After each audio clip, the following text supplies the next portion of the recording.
Je, oui, je vais aller rapidement mon livre.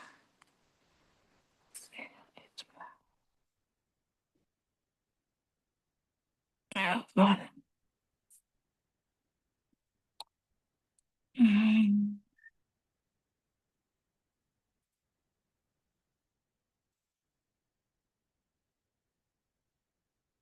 voilà.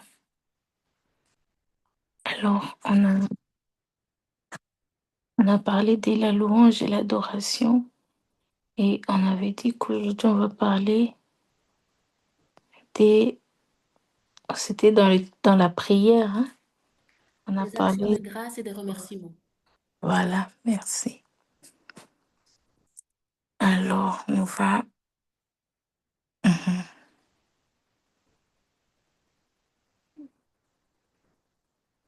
Hmm,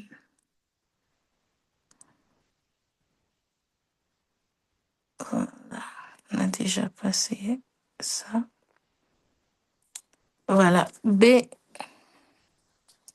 les actions des grâces ou remerciements. Pas et, mais ou.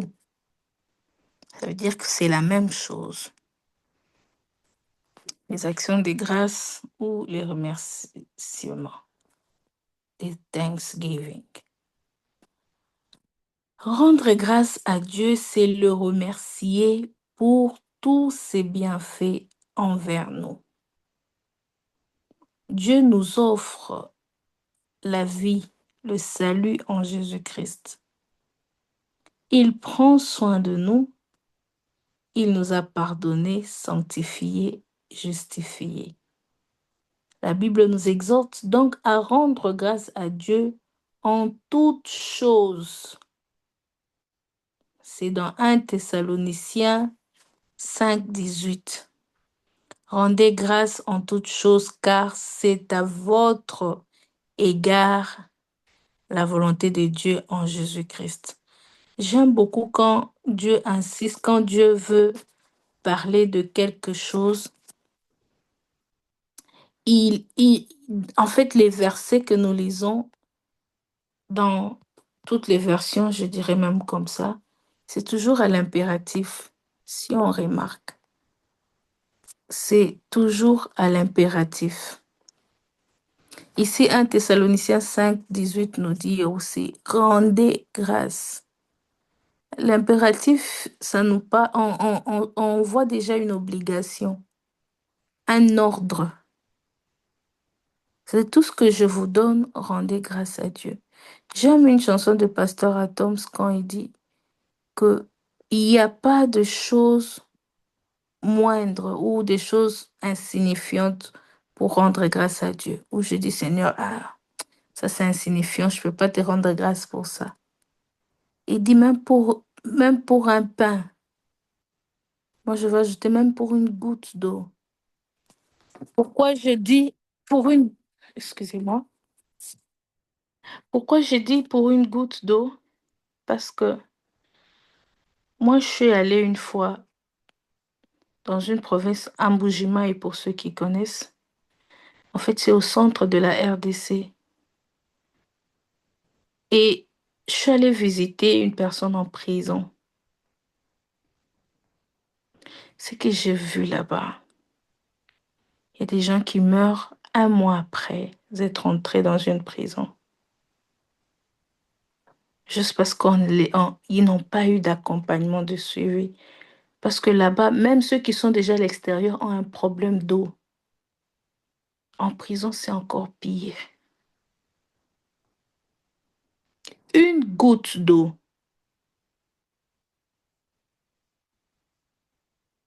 J'ai dit des choses que j'ai vues de mes propres yeux et j'ai pleuré. Je suis sortie là-bas. Ça a tellement marqué mon esprit que je n'oublierai jamais ça. Alors, quand je regarde de l'eau, pour moi, aujourd'hui, on peut penser que c'est rien, mais faites un tour au désert et passez une semaine là-bas, vous allez comprendre. Qu'il n'y ait pas de l'eau, vous allez comprendre. Une semaine. Je prendrais, mais j'irais même encore plus loin, un seul jour, du matin au soir, sans une seule goutte d'eau. Mais c'est une souffrance.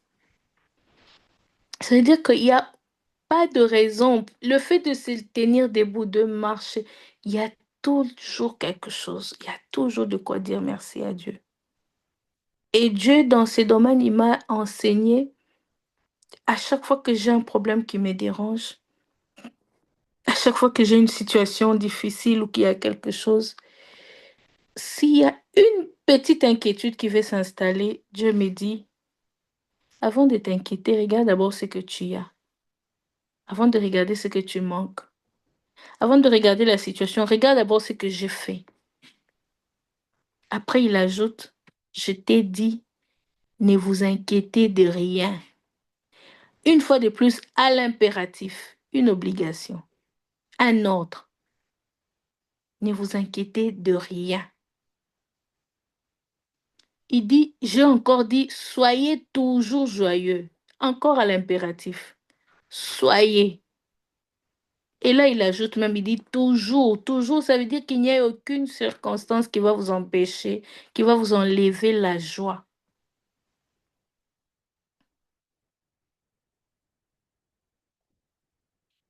En tout temps, on nous dit aussi de faire des actions de grâce. On comprend déjà par tout ça que Dieu veut ça, il aime ça et il nous donne l'ordre, il nous oblige de le faire. On est obligé de rendre grâce à Dieu.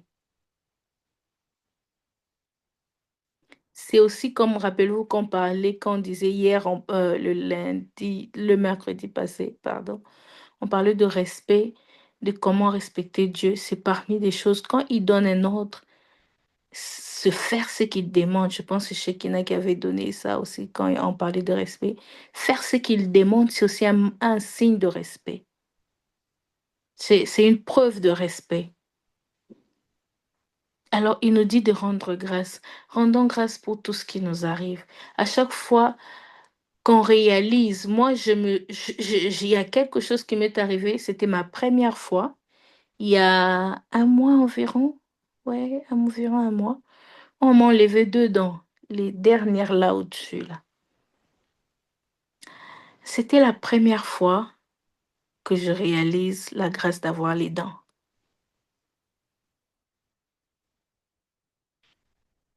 Mais est-ce que, déjà avant que ça n'arrive, j'ai jamais pensé à quelque chose comme ça. Les dents, tu te brosses, c'est tout.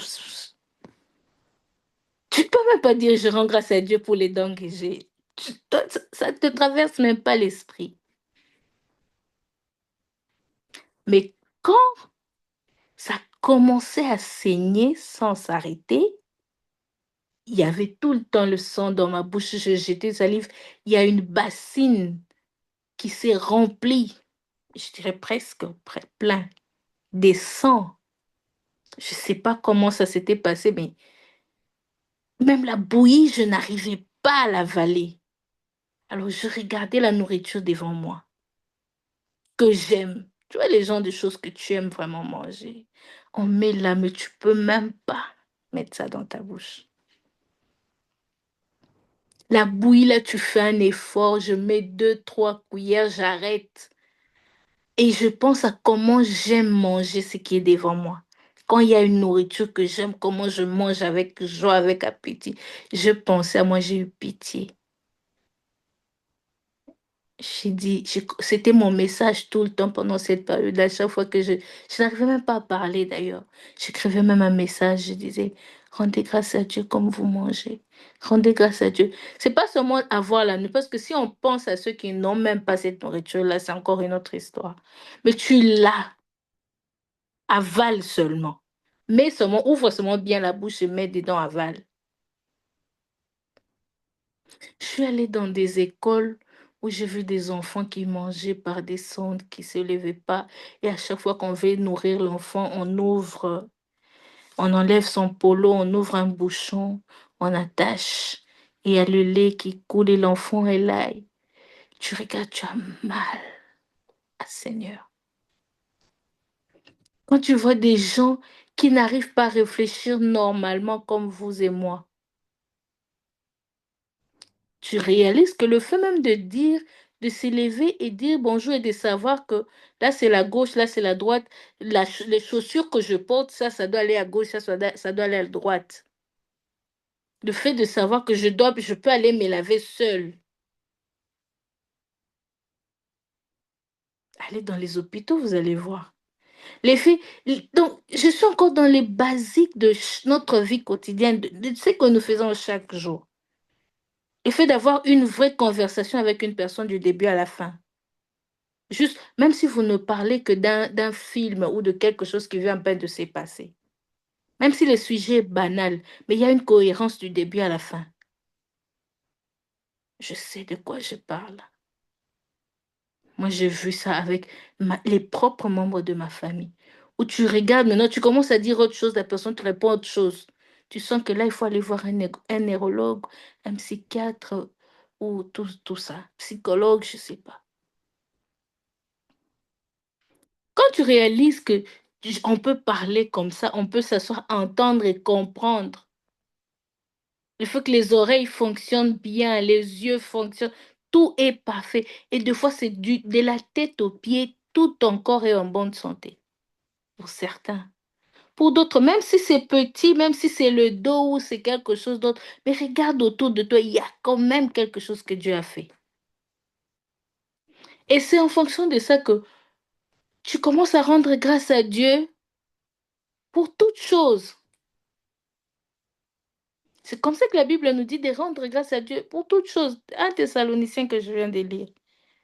On a bien précisé toutes choses. Toutes choses, ça veut dire même dans tout ce que j'ai dit là.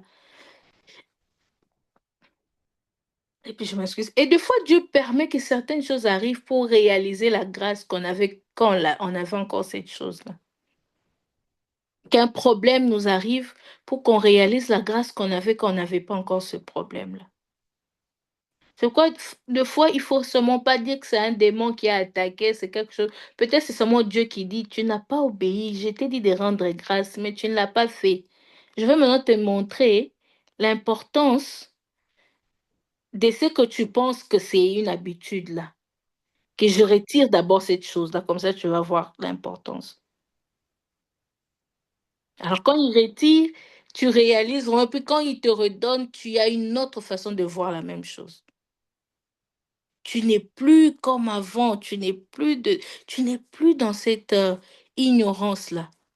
Et c'est comme ça que des fois, on s'inquiète pour des choses qui sont moins importantes que ce que nous avons. Des choses pour lesquelles tu t'inquiètes aujourd'hui, si tu n'avais pas le souffle de vie que tu as, ça n'allait même pas avoir une importance.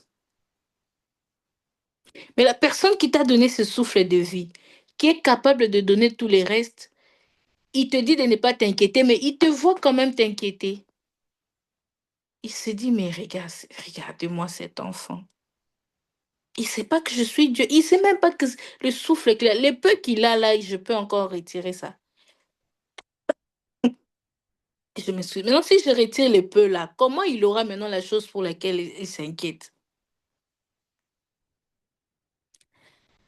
Une fois, je suis vue dans des documentaires et c'est vrai, il y a des gens qui ont des problèmes de respiration, tout ça, et ils respirent de manière artificielle. Je pense qu'on connaît de quoi je parle. Et aller demander le prix de combien ils payent par seconde pour le souffle là, pour le fait de bien respirer là. Donc, tu te rends compte que si nous, on devait payer, on devait donner quelque chose à Dieu, payer pour le souffle seulement. Là, je suis encore dans le souffle seulement.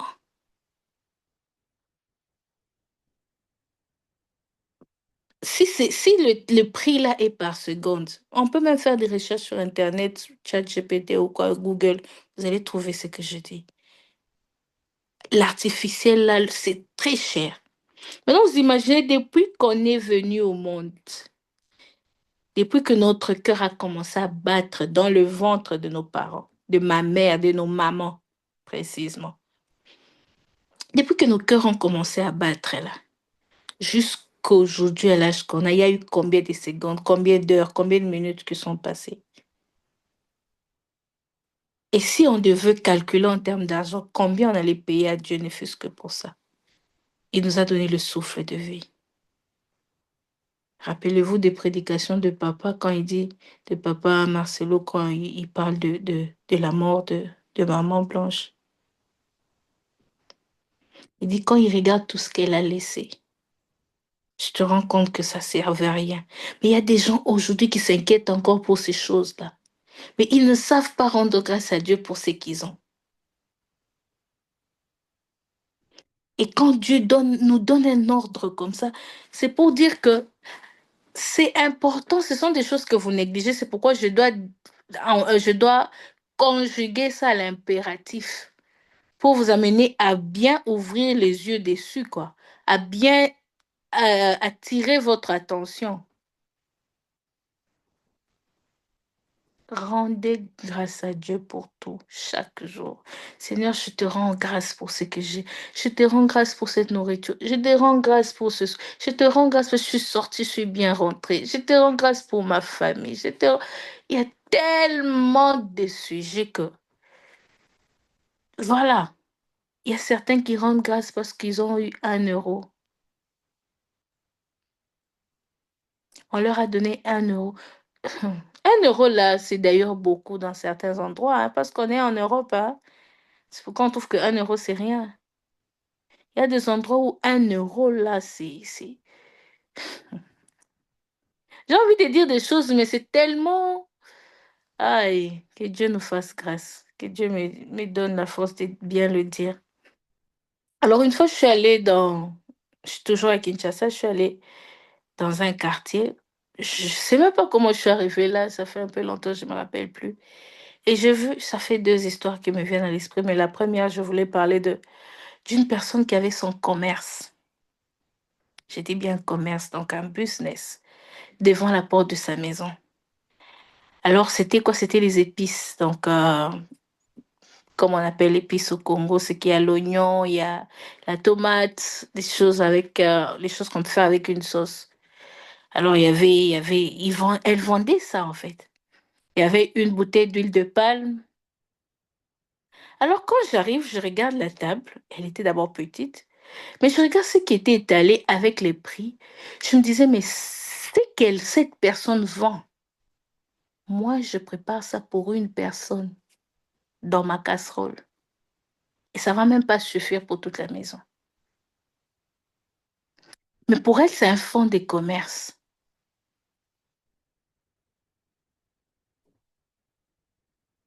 Je regardais. Et la bouteille d'huile qu'elle était en train de vendre était à moitié. Tu vois, les bouteilles de Fanta, là, c'est même pas grand. Et puis, c'était au milieu. Et puis, c'était vraiment un commerce. Je regardais, je disais, mais elle a étalé ça pour qu'elle cuisine après. On me dit, non, elle vend. Mais si elle vend ça, qu'est-ce qu'elle-même va manger? Qu'est-ce que c'est? Comment elle va nourrir ses enfants? Elles font ça. Je te demande, mais elles font ça pourquoi? Jusque j'ai jamais eu de réponse. J'ai même pas voulu poser la question. Pourquoi tu vends ça? Elle a des bonnes raisons. Et vous voyez des choses comme ça, il y a des gens, voilà, ils ont tout ça, ils disent pas merci. Ils rendent pas grâce à Dieu. Gloire à Dieu, rendre grâce à Dieu. Alors, car c'est l'expression de notre confiance en lui pour tout ce qui nous arrive. C'est l'expression de notre conscience, j'aime ça. Une fois, à chaque fois qu'on rend grâce à Dieu, on est en train de lui dire qu'on a confiance en lui. C'est pourquoi je disais qu'il n'y a pas de place pour l'inquiétude. C'est pourquoi la Bible va plus loin, dit que ce sont les païens qui s'inquiètent pour des choses comme ça, des païens qui cherchent des choses comme ça. Votre Père sait que vous en avez besoin. Ne vous inquiétez pas pour le lendemain. À chaque jour suffit sa peine. Ne vous inquiétez pas de comment je serai vêtue. Dieu même va plus loin. J'aime la Bible quand elle nous explique. Il dit, si moi, j'ai même pu habiller les papillons, les oiseaux, ouais. Il dit même Salomon, dans toute sa grandeur, n'a pas été vêtu comme ça. J'ai pu faire. Il te dit déjà ce que j'ai fait. En fait, comment je le dire? Dieu te dit déjà ce qu'il a fait avant même que tu viennes au monde. Il te rappelle son CV. Et puis il te dit ne t'inquiète de rien. Il te dit les gens qui cherchent ces choses-là, ce sont les païens,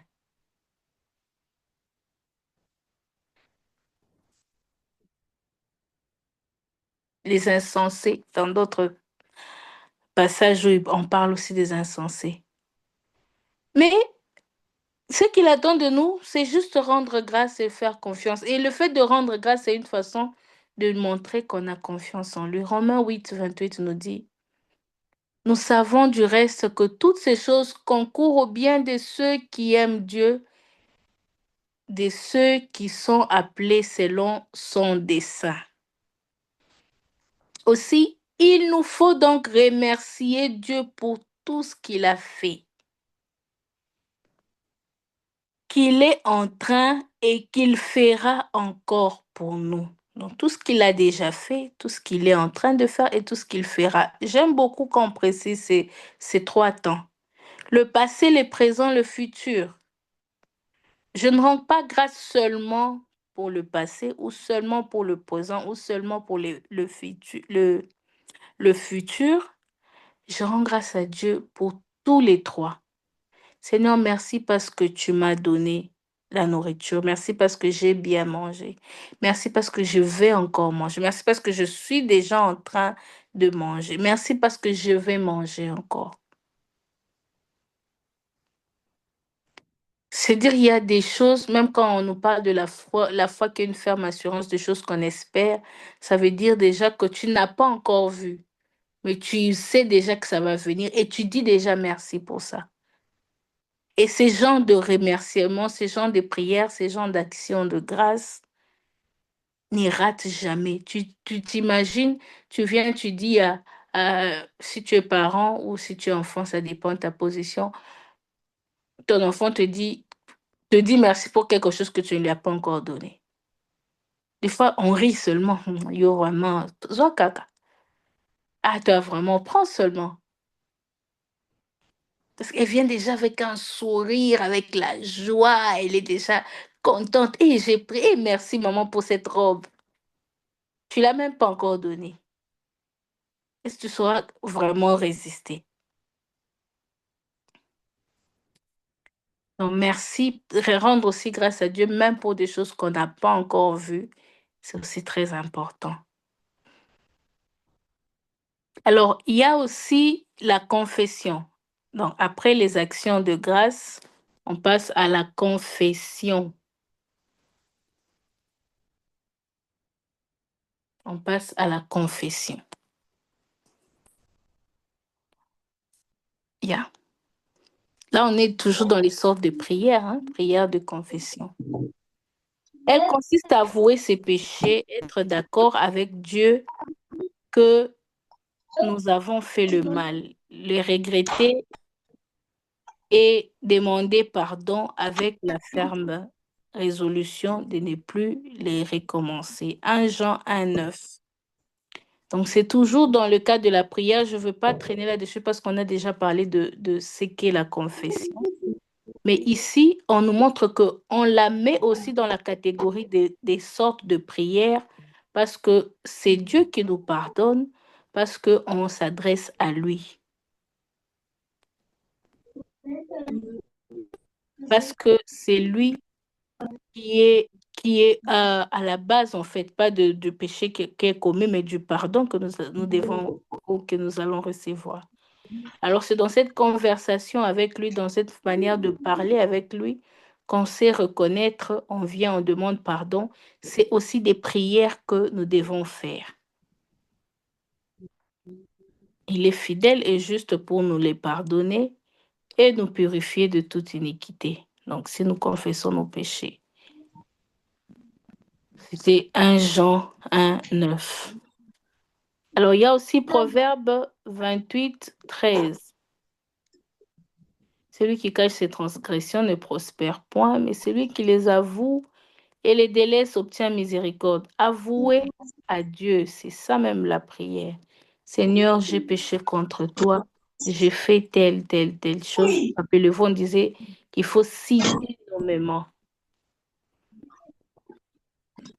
Alors, nous avons aussi, voilà, s'il est arrivé d'offenser un frère avant d'aller vers Dieu, c'est d'abord au frère qu'il faut sincèrement demander pardon. On a parlé aussi de ça longuement avant. Matthieu 5, 23, 24. Si donc tu présentes ton offrande, ça c'est Matthieu 5, 23, 24. Si donc tu présentes ton offrande à l'autel et que là tu te souviennes que ton frère a quelque chose contre toi, laisse là ton offrande devant l'autel et va d'abord te réconcilier avec ton frère. Est-ce qu'on peut fermer nos micros parce qu'il y a un bruit là qui dérange un peu aussi.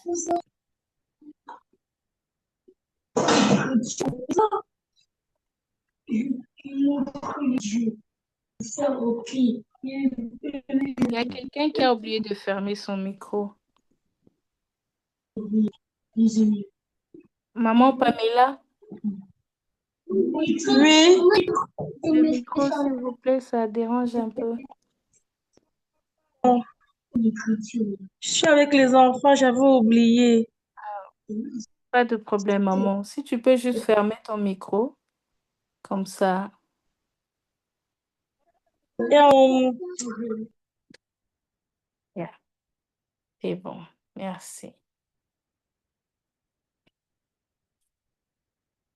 Alors, j'étais en train de dire, si donc tu présentes ton offrande à l'autel et que là tu te souviens que ton frère a quelque chose contre toi, laisse là ton offrande devant l'autel et va d'abord te réconcilier avec ton frère, puis viens présenter ton offrande.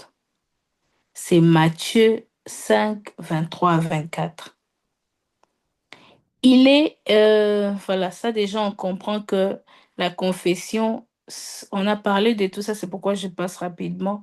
C'est que même si tu es sincère dans ton pardon, dans ta repentance, tu es sincère dans ta confession, si tu as encore un problème avec quelqu'un que tu n'as pas arrangé avec cette personne-là, mais tu vas directement vers Dieu, Dieu te dit, va d'abord réparer avec la personne.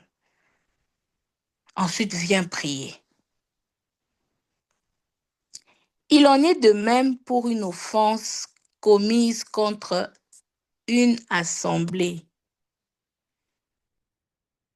Dieu nous pardonne dans la mesure où nous pardonnons aux autres leurs offenses envers nous. Matthieu 6, 12 à 15. Donc Matthieu 6, 12, 14, 15. Ou 12 à 15, c'est pareil, c'est pas grave. Il nous faut demander à Dieu la grâce, de pardonner aux autres de tout notre cœur. Il nous faut demander à Dieu la grâce de pardonner aux autres de tout notre cœur.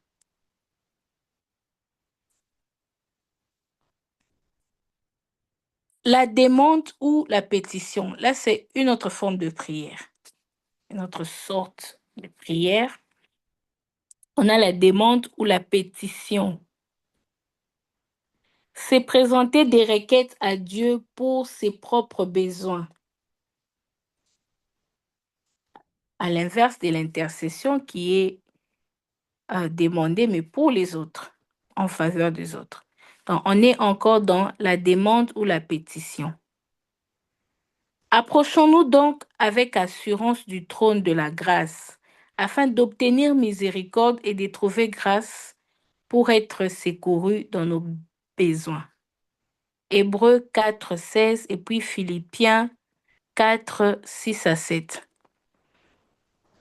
Alors, en parlant de ça, je vais quand même dire quelque chose d'important.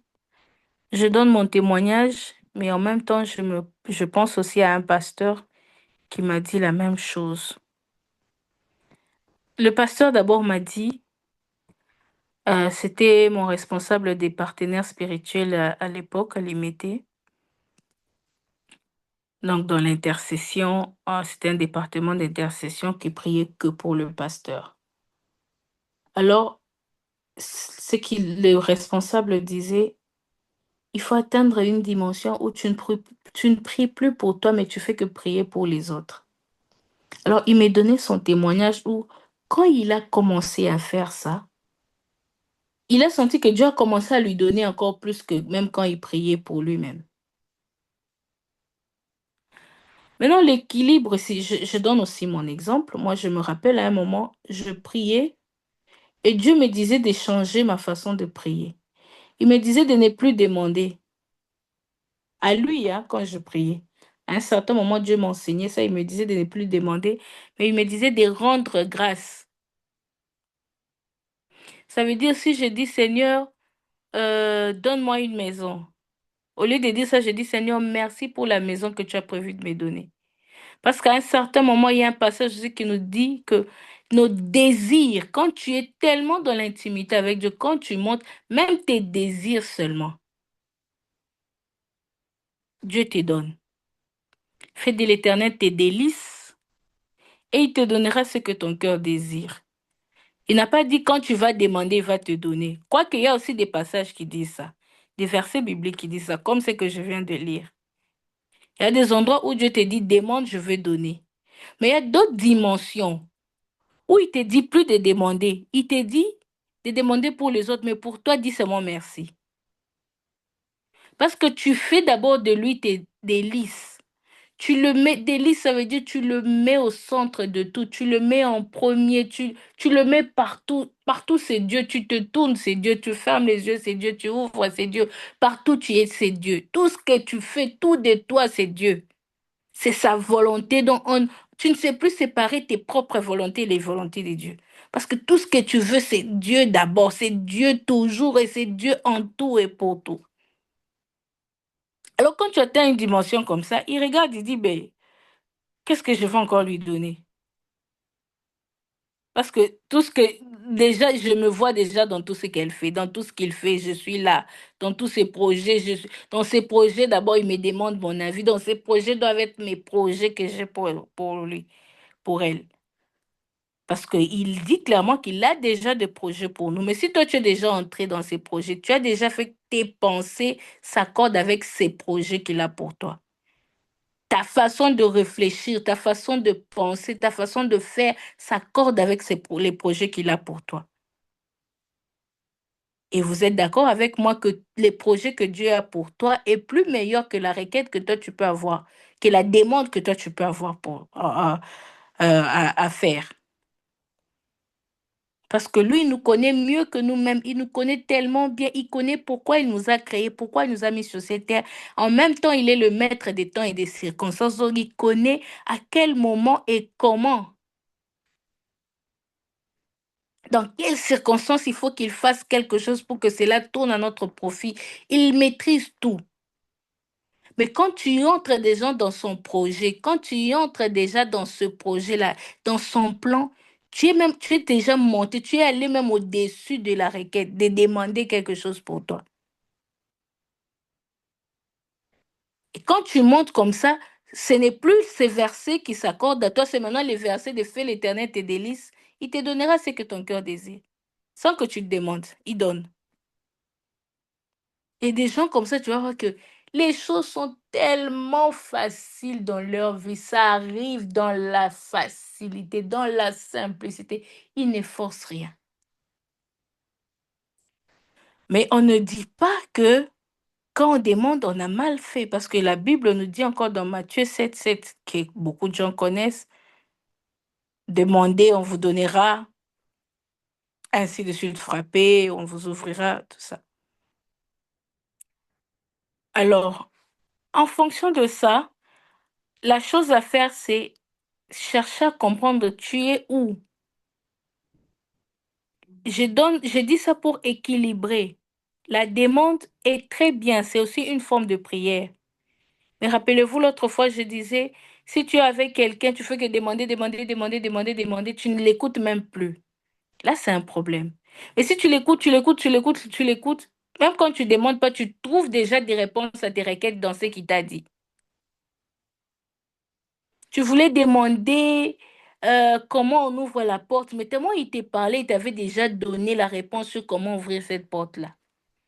Tu voulais lui demander d'ouvrir une porte dans ta vie, mais quand tu l'écoutais, il parlait, il t'avait déjà donné la clé pour ouvrir cette porte-là en l'écoutant, quand il parlait.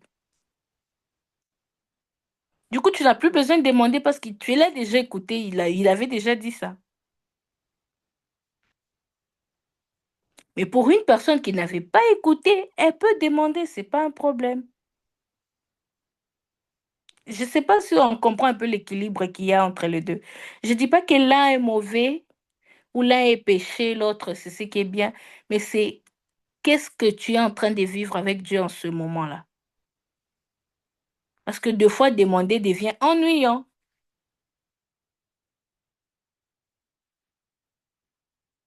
des fois. Mais des fois aussi c'est important parce que là vraiment, on ne connaît pas vraiment. Sincèrement, des fois il te dit, bon, je me rappelle même de moments où Dieu me disait, pour équilibrer encore, où il me disait aussi, demande-moi quelque chose que tu n'as jamais demandé. Demande-moi quelque chose, si tu veux que je fasse quelque chose maintenant, qu'est-ce que tu veux que ça soit? Ça, je me rappelle, c'était au début, il me parlait comme ça. À un certain moment, il m'a carrément dit, rends grâce, mais ne demande pas. Seigneur, comme rappelez-vous qu'on a parlé de rendre grâce, on a dit rendre grâce pour le passé, le présent, le futur. Donc, au lieu de dire Seigneur, donne-moi, je dis Seigneur, merci parce que tu m'as déjà donné, même si je n'ai pas encore vu, ça va arriver. Alors, je l'ai dit force, mais donc, d'après moi, selon moi, ça, c'est maintenant moi, face aux deux versets, face aux deux passages, face aux deux sortes de prières, je préfère encore plus les actions de grâce. Des prières qui précèdent en fait l'exaucement. Tu rends grâce déjà pour ce qui n'est pas encore arrivé, que tu es sûr que ça va arriver. Ça plaît encore plus. Mais la demande aussi est très bien. Hébreux 4 16 et puis Philippiens 4 j'ai déjà dit. Et puis on passe maintenant à l'intercession, aussi une forme de prière. L'intercession, c'est adresser des demandes à Dieu en faveur des autres. Donc les pays, l'Église, les familles, les malades, ainsi de suite. Alors en parlant de l'exemple du pasteur que je disais, il me disait que sa vie avait changé. Dieu avait shifté, l'avait amené dans une autre dimension, alors que ça faisait des années qu'il ne priait plus pour lui. Donc, quand je dis prier pour lui, c'est-à-dire demander à Dieu quelque chose pour lui. Par exemple, Seigneur, donne-moi, je ne sais pas, une maison, donne-moi une voiture. Il ne faisait plus de prières comme ça. Mais il a eu toutes ces choses-là sans demander.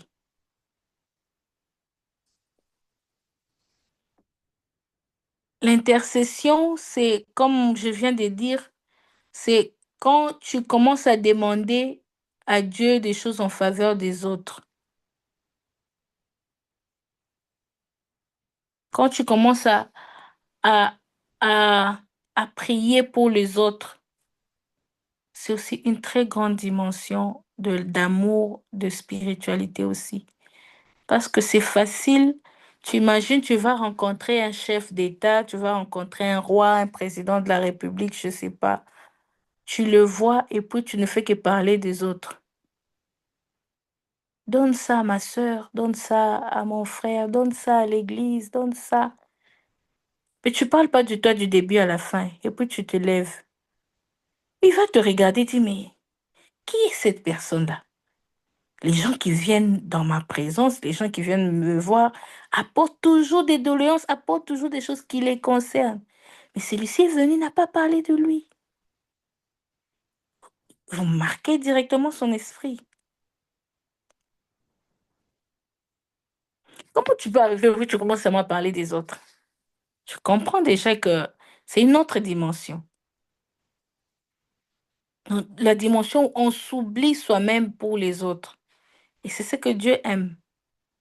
Christ s'est oublié pour nous. Quand je dis s'oublier, c'est-à-dire Il n'a pas tenu compte de ses besoins ou de ce que lui pouvait vouloir. Il a accepté de laisser la gloire, les anges qui chantent, qui l'adorent. Il a laissé tout. Il est descendu sur terre. Il a pris la forme humaine comme toi et moi. Ça, c'est déjà une preuve. Et puis la Bible nous dit même qu'il est l'intercesseur auprès du Père. C'est une preuve d'une personne qui s'abandonne pour les autres. Et c'est ça l'intercession. Tu t'oublies, tu penses qu'aux autres. Ça me rappelle qui disait ça. Mais c'est quand même une très belle histoire d'un pasteur qui était en famille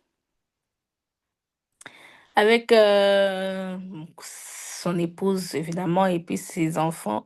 Ils sont à table et veulent prier pour manger. Et puis on dit au pasteur, au papa, de prier pour qu'on commence qu'on commence à manger. Je parle de l'histoire de ces pasteurs. Et puis quand il commence à prier, il commence à dire, Seigneur, donne à ceux qui en manquent. Il a eu tellement compassion, il a même commencé à pleurer. Seigneur, Seigneur, il priait pour eux, au point où il a même oublié qu'il devait manger. Il s'est levé, il a laissé la nourriture comme ça à table.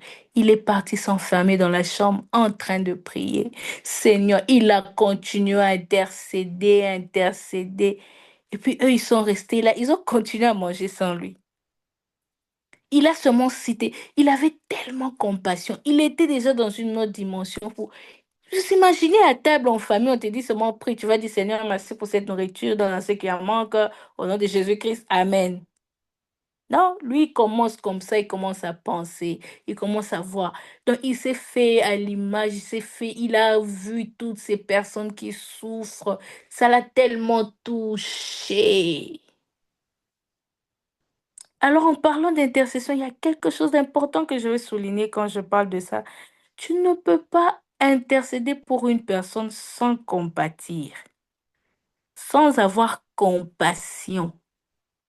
C'est impossible. Vous allez voir que même dans les miracles que Jésus-Christ a fait, lui-même qui était Dieu, on a dit qu'il eut compassion. Avoir compassion, c'est te mettre totalement à la place de la personne qui traverse ce problème, qui traverse la situation pour laquelle tu veux prier. Vivre ça comme si c'était toi. Tu réalises ça comme si c'était vraiment toi. Tu entres dans sa peau. Tu te dis, si j'étais dans sa situation et j'ai traversé ce qu'elle est en train de traverser, qu'est-ce que j'aurais voulu qu'on fasse pour moi? Alors je veux le faire. Je vais prier comme ça. C'est là que tu vas voir que la prière atteint une dimension où ton cœur est... Si la personne est blessée, donc ton cœur est encore plus blessé. Quand je dis blessé, je dis dans le bon sens, dans le sens où voilà, le mot c'est compassion, dans le sens où tu ressens la douleur de cette personne-là. Tu ressens sa situation. Si c'est une personne qui est dans le cas le cancer, tu imagines sa souffrance, tu ressens sa souffrance. Mais si tu dis carrément, Seigneur, guéris, il n'y a pas compassion, des fois ça ne déclenche rien. Mais pour que cette intercession ait l'efficacité attendue, ait la transformation ou le miracle attendu, il faut avoir compassion de la personne. Donc l'intercession s'accompagne toujours de la compassion. Je prie pour les âmes qui doivent se convertir. Je dois penser à la souffrance qu'ils ont quand ils n'ont pas Christ. Tu t'imagines comment une personne qui n'a pas Christ peut souffrir? Tu te rends compte, tu te dis, mais ça, Seigneur, ils ne connaissent pas ces choses. Tu as mal. Seigneur, ces choses simples, des choses faciles. Regarde comment j'ai la paix avec toi. Regarde comment j'ai la joie. Regarde comment je ne m'embourbe pas des mauvais esprits et des démons parce que je fuis l'impudicité. Comment eux, ils sont encore dedans? Ils sont remplis des démons. Leur vie ne marche pas. Ils ont tout le temps des maladies, des problèmes. Et ils ne savent même pas que c'est ça la cause. Ils ont des opérations graves, des choses tout le temps, tout le temps. Ils ne sont même pas conscients, Seigneur. Aie pitié d'eux. Et quand la Bible dit que Christ est notre intercesseur auprès du Père, c'est parce qu'il est descendu jusqu'ici. Il a pleuré comme nous. Il a eu faim comme nous. Il a vécu comme nous. C'est pourquoi il est intercesseur parce qu'il nous comprend. Il a compassion de nous. Il sait ce qu'on vit parce qu'il a vécu dans la même peau, dans le même corps. Connaît cette situation. Alors vous allez encore vous rendre compte, même dans la vraie vie de chaque jour, que les gens qui ont marqué dans un domaine, c'est parce qu'ils sont passés eux-mêmes par une situation comme ça. Je prends l'exemple des gens qui deviennent je donne un exemple, des ambassadeurs, par exemple, voilà, comment le dire, une personne qui parle des filles mères, par exemple,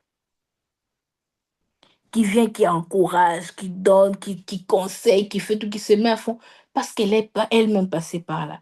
Une personne qui parle de gens qui sont, par exemple, tombés dans la folie, mais elle est sortie de là. Quand elle voit une personne qui est passée par là où elle était passée, la compassion qu'elle a est plus grande et différente par rapport à celle qui n'est jamais passée par là. Une autre preuve encore, c'est si parmi nous, il y a des gens qui sont passés par une vraie souffrance, une souffrance où tu as manqué de tout.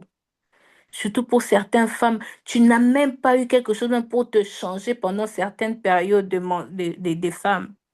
Chaque mois, des choses qui arrivent.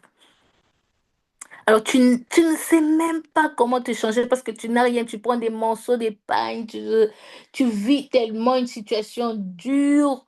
Et puis, quand tu sors de là, tu as maintenant tout ce qu'il te faut. On te raconte qu'il y a une personne qui est dans la même situation. Tu as compassion. Tu as mal parce que tu sais ce que c'est.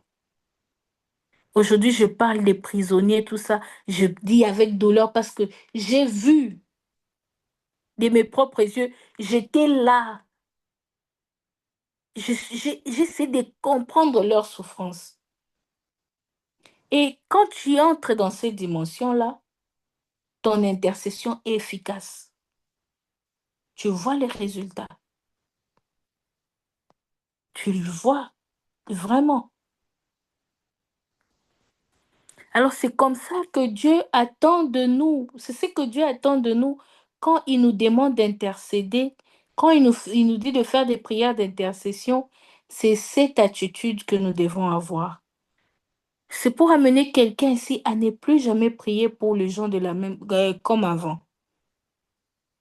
À chaque fois qu'il y a prière accompagnée de compassion. C'était toujours la compassion avant. Jésus eut compassion, c'est là que les miracles se sont déclenchés. S'il n'avait pas eu compassion, les miracles n'allaient pas se faire. Et comme il dit que nous allons encore faire sur cette terre plus que lui, nous avons la clé. Ne parlons plus d'intercession sans parler de compassion.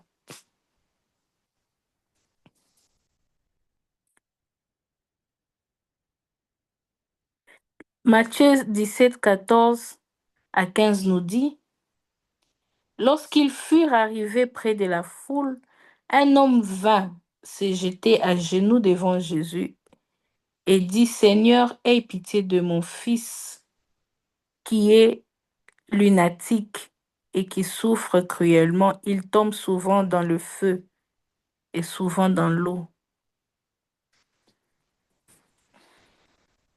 Vous voyez que la personne vient et se met à genoux devant Jésus, pas pour son cas, mais pour le cas de son fils. Le fait de se mettre à genoux, on sent déjà que non seulement il s'est prosterné, mais il a une douleur, il ressent ça. Et puis il y a aussi la prière des supplications. C'est le point F. Après adoration, louange, action de grâce, demande, intercession, on est maintenant à supplication. La supplication, c'est la demande de grâce. Nous implorons Dieu. Supplier comme on l'entend déjà dans ces mots. le fait de supplier, c'est vraiment demander grâce. C'est vraiment, on dit là en lingala. Donc, vraiment, tu viens là, tu demandes, tu fais tout pour que la personne te donne. Tu supplies. Si la requête est faite pour notre propre cause, pour nos propres besoins, c'est une pétition ou une demande simple. Donc, on a dit supplier, c'est la demande de grâce. Nous implorons Dieu. Alors, Philippiens 4, 6.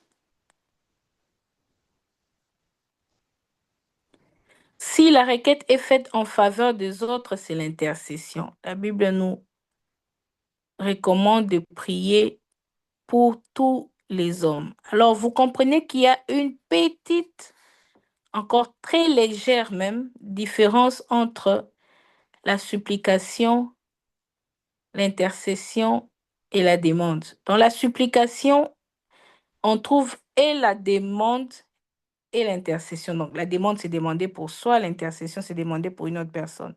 Dans la supplication, on retrouve les deux. Tu peux supplier Dieu pour une autre personne ou en faveur d'une autre personne. Tu peux supplier Dieu en ta faveur ou pour toi.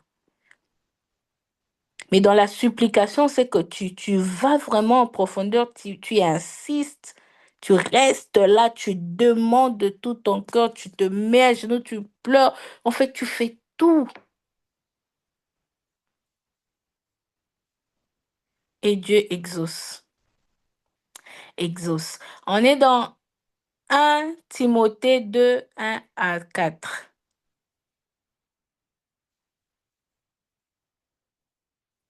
qui nous dit, j'exhorte donc avec toute chose, pardon, avant toute chose, j'exhorte donc avant toute chose à faire des prières, des supplications, des requêtes, des actions de grâce pour tous les hommes, pour les rois et pour tous ceux qui sont élevés en dignité. Ouais, priez pour tous ceux qui sont élevés en dignité. Hmm. Afin que nous menions une vie paisible et tranquille, en toute piété et honnêteté. Cela est bon et agréable devant Dieu notre Sauveur, qui veut que tous les hommes soient sauvés et parviennent à la connaissance de la vérité. Dieu veut que tous les hommes soient sauvés et parviennent à la connaissance de la vérité. Alors, partout où se trouve un enfant de Dieu ou un chrétien, est là où il a le devoir de prier, le devoir de supplier, de faire des requêtes, des actions de grâce, d'intercession. Surtout là, on est en train de parler dans le verset 2, 3, de prier pour les gens qui sont élevés en dignité, ça veut dire prier pour les autres. Là, on nous parle déjà de l'intercession, les sortes de prières, et vous comprenez que nous avons le droit de prier, on est obligé, l'obligation de prier et de faire toutes les sortes de prières qu'on a citées là. En parlant des demandes, j'ai équilibré pour faire la différence entre demande et action de grâce. Et aussi, j'ai parlé d'intercession, mais on nous montre qu'on doit faire toutes ces sortes de prières, comme je viens de lire dans 1 Timothée 2, 1 à 4. Il nous faut prier pour nos familles, nos amis, nos ennemis, ainsi de suite. Donc, priez aussi pour vos ennemis. Mais aujourd'hui, vous voyez comment... Ah, que Dieu nous aide. Que Dieu nous aide. Que Dieu nous aide. Quand on parle de combat spirituel dans la Bible, dans Ephésiens 6, la Bible nous parle de vrai combat. C'est quoi? Quand on parle des armures que nous devons avoir pour bien combattre. Prenez garde, ayez ceci, j'ai parlé ce jour-là, le bouclier de la foi, la cuirasse de la justice, les ailes de l'évangile. On a parlé de tout ça. C'est là qu'on nous parle du combat. Quand la Bible nous parle du combat, c'est comme ça qu'on définit le combat. Pour éteindre les traits enflammés du diable, les tentations, on nous parle directement du diable quand on parle de combat. Mais quand on parle d'ennemis, la Bible dit priez pour vos ennemis.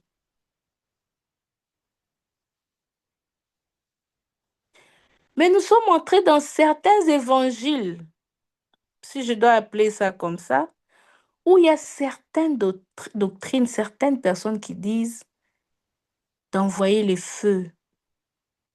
Et puis quand ton ennemi souffre, tu es content. Tu dis, il a eu ce qu'il méritait. Tu oublies qu'il était animé par un mauvais esprit. C'est l'esprit-là qu'il avait utilisé. Dieu a dit, arrière de moi, Satan. Dieu a chassé l'esprit qui s'est caché derrière.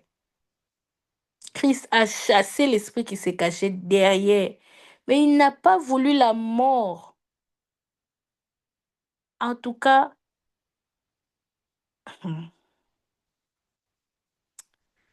ah Seigneur, clairement, priez pour vos ennemis. Bref, je ne vais pas entrer dans les polémiques. Je me limite là. J'ai nous dit les déclarations de foi. Dans une autre forme de prière, c'est les déclarations de foi. C'est une prière qui consiste à exercer une autorité. C'est une prière qui consiste à exercer notre autorité en Christ Jésus. Elle consiste donc à manifester la puissance de Dieu par notre foi qui parle à Dieu et s'est confiée en lui. Elle consiste donc à manifester la puissance de Dieu par notre foi qui parle à Dieu et se confier en lui. Et le Seigneur témoigne de son approbation par la démonstration de sa toute puissance au-delà de tout ce qui peut se nommer. Hmm. Déclaration de foi. Des fois, certains disent carrément déclaration. Mais quand on parle de déclaration, on voit déjà la foi dedans. On ne peut pas déclarer des choses sans qu'il y ait la foi. En tout cas, à moins qu'on le fasse par sentiment, parce que quelqu'un nous a dit de le dire ou parce que le modérateur a dit d'aller avec une prière comme ça, mais on le fait sans comprendre ce qu'on est en train de faire. Mais quand on parle de déclaration, on voit directement la foi dedans. Et je sais déjà qu'on connaît de quoi on parle, mais je veux prendre un exemple d'une prière de déclaration. C'est quand je dis, par exemple, mes enfants ne mourront pas, mes enfants vivront au nom de Jésus. Mes enfants réussiront à l'école, ils réussiront dans leur vie, ils auront des bonnes notes, ils vont grandir, ils vont se marier, ils vont avoir des bons résultats à l'école, ils auront des bons enfants, ils seront protégés par le sang de Jésus. Aucun ennemi ne touchera à leur vie. Aucune personne ne touchera à la pointe à un seul de ses cheveux. La déclaration, c'est quand tu dis avec foi, tu déclares des choses. Et ça arrive. C'est pourquoi on dit que c'est une prière qui consiste à exercer notre autorité. Parce qu'on a déjà parlé à plusieurs reprises de l'autorité que nous avons en Christ.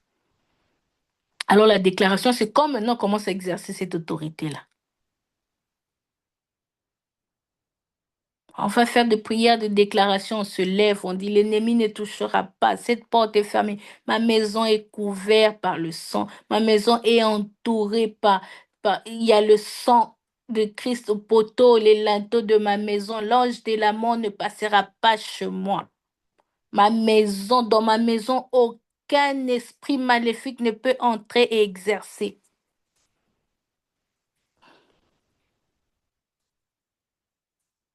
Aucun malheur n'entrera chez moi.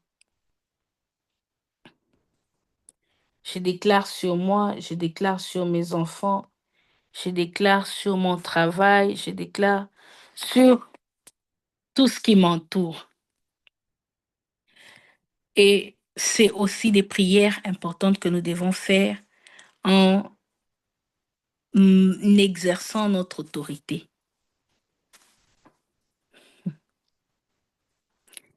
J'aime quand David dit à Goliath, clairement comme ça, c'était aussi des déclarations, hein. Avant même que le combat commence, il lui dit déjà comment il va tomber. Il lui dit déjà ce qu'il va lui faire. Il a exercé l'autorité qu'il avait dans sa bouche, l'autorité qu'il avait en Christ. Il l'a fait sortir. Au point même Goliath n'avait... Cette histoire me fait toujours rire. Il était tellement sûr de lui qu'il n'a pas compris ce qui est en train de se passer. Il n'a pas compris le pouvoir de la parole. Ah, c'est important. La Bible dit la vie et la mort est au pouvoir de la langue. Je pense que j'ai déjà parlé de l'importance de bien préserver sa bouche en ne disant pas n'importe quoi pour garder l'efficacité de cette autorité-là que nous avons, pour garder cette puissance-là. Une personne qui est dans les commérages, une personne qui est dans les insultes, une personne qui est dans les calomnies, qui est dans tout ce qui est péché, mais qui pêche par sa bouche, perd ses pouvoirs-là, il perd cette valeur-là. C'est pourquoi la Bible nous dit de tourner la langue 7 fois avant de parler. Ne dis pas n'importe quoi, n'importe comment, n'importe où, à n'importe qui. Mieux vaut rester calme. Et quand tu dis, on sent qu'il y a une puissance qui est sortie.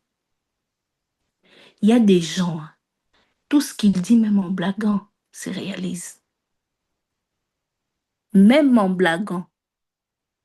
Moi, je me rappelle une fois, je ne sais plus ce qui s'était passé, mais le seul souvenir qui me revient, c'est quand j'ai dit à une personne, dans une semaine, je vais trouver un travail. Et là, on n'est pas en Europe, hein. Même en Europe, tu ne déclares pas comme ça dans une semaine, alors que tu n'as même pas le nom d'une seule entreprise en tête. Tu n'as même pas envoyé un CV à qui que ce soit. Tu ne sais même pas par où commencer. Mais là, c'est encore en Afrique, avec les réalités là, du Congo et tout ça. Alors, je dis comme ça, je dis dans une semaine. Et les circonstances même dans lesquelles je disais ça, c'était pas, on était à genoux en train de prier, j'ai déclaré, j'ai prophétisé. Non, on était assis comme ça, on était en train de prendre un sucré, on parlait normalement. Rien de, oh, on était en train de prier, shinda, bababa. Rien de tout ça. J'ai dit dans une semaine, j'aurai un travail. Et j'ai même oublié, vous imaginez que j'ai même oublié que j'avais dit ça. Et une semaine pile, je viens du travail mon premier jour. Je travaille.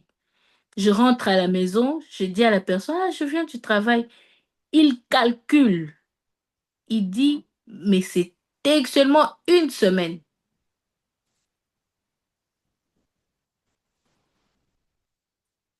Pourquoi?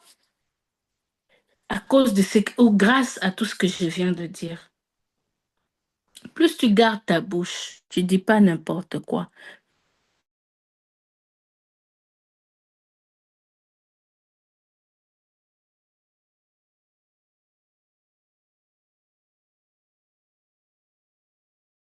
Parler quand il faut parler. C'est pas qu'il faut parler, maintenant on parle plus. Là où il faut déclarer, sortir l'autorité que nous avons, on ne fait plus. Non, équilibrer, donc parler vraiment, déclarer au nom de Jésus-Christ et ça arrive. Alors, pour arriver, comme je viens de dire, à atteindre cette dimension-là, à le faire de manière régulière, c'est vraiment préserver sa bouche. Je le dis rapidement en résumant, je m'excuse, en résumant, mais c'est un sujet, un thème très important sur le pouvoir de la parole. Beaucoup de gens tombent dans ces pièges-là. Le diable le fait parler n'importe comment, il perd tout. Et quand maintenant il faut déclarer, quand il faut parler avec autorité, il n'y a plus rien. Je vais vous donner encore un autre exemple. Je me rappelle, on est à l'hôpital avec mon petit frère. Il vient de faire un problème là, mental, tout ça. Vraiment, voilà, il y a des combats. Donc, combat, je veux dire qu'il devient tellement fort physiquement, où il tape tout le monde. Le médecin, il faut être vraiment nombreux, 5, 10, pour bien le maîtriser, le tenir, pour lui donner même une piqûre pour qu'il dorme. Sinon, vraiment, c'est autre chose. Alors c'est grave, la tension est tellement forte. Il y a certains qui pleurent d'un côté parce qu'ils n'étaient pas comme ça. Une personne qui étudiait, qui était bien, du coup ça change subitement. Il y a les tensions, il y a tout ça.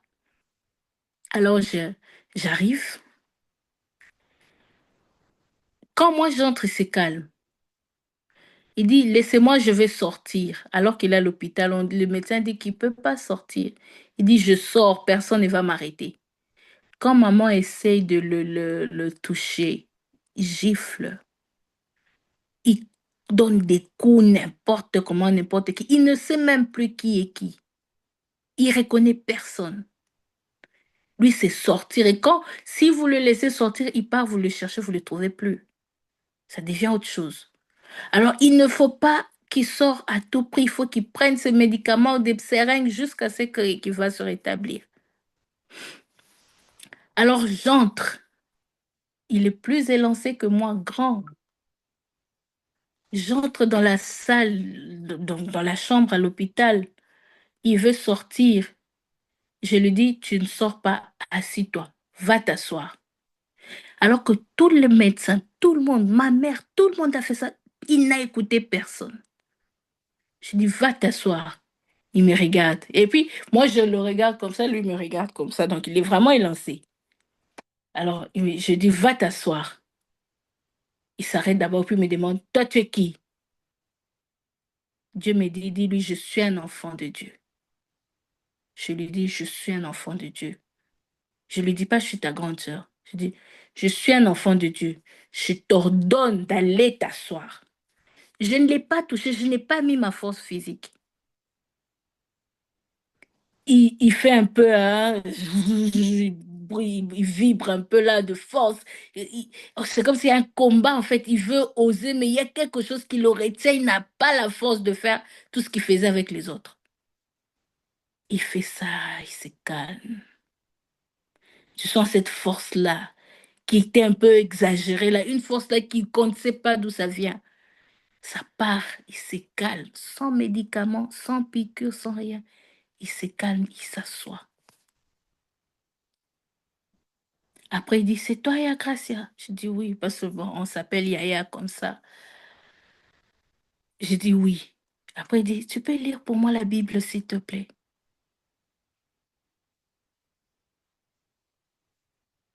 Amen, amen. J'ouvre la Bible, je demande à Dieu, Seigneur, tu veux que je lise quel verset? Après, j'ouvre, je commence à lire. Je lis, je l'explique. Il s'endort. Alors qu'il a fait des jours sans dormir. Des nuits, des jours, nuits sans dormir. Il faut vraiment, même quand on pique les seringues, là, ça arrive à un niveau où même les doses, on augmente des doses parce que c'est pas efficace. Il dort pas assez comme on veut. Mais j'ai dit ça par la parole. Il s'endort et puis se réveille différemment.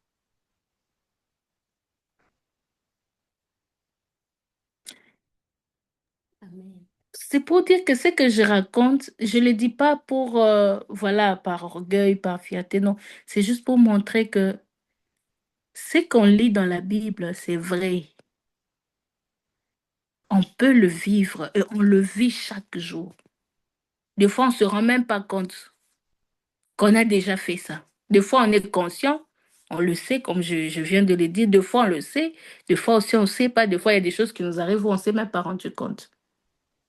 Mais tant qu'on est seulement dans cette dimension-là, où on est seulement dans la présence de Dieu, on ne dit pas n'importe quoi, n'importe comment. Il met une puissance dans les mots qui sortent de nos bouches à un point où on n'a pas idée.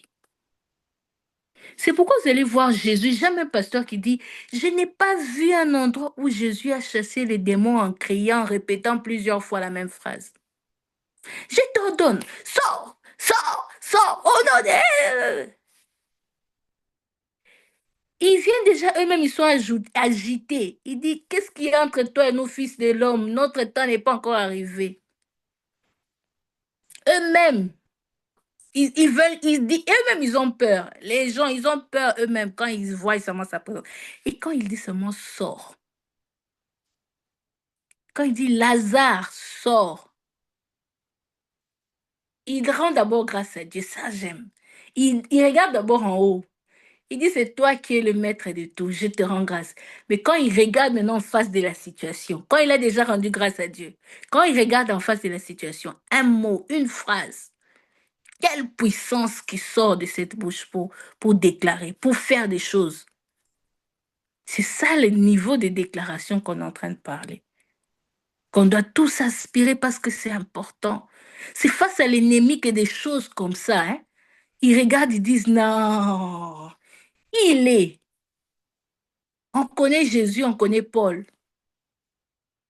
Ils commencent à se dire, mais ils ont. Qui il est? Qu'est-ce qu'elle a? Ils n'arrivent pas à sonner, mais ils sont incapables d'agir. Jésus ne criait pas, il ne faisait pas 10 minutes, 1 heure pour chasser un démon. Hein. C'était une phrase. Et puis quand on dit les gens, on nous explique que les gens, c'était pas un, deux, trois démons, c'était beaucoup de démons.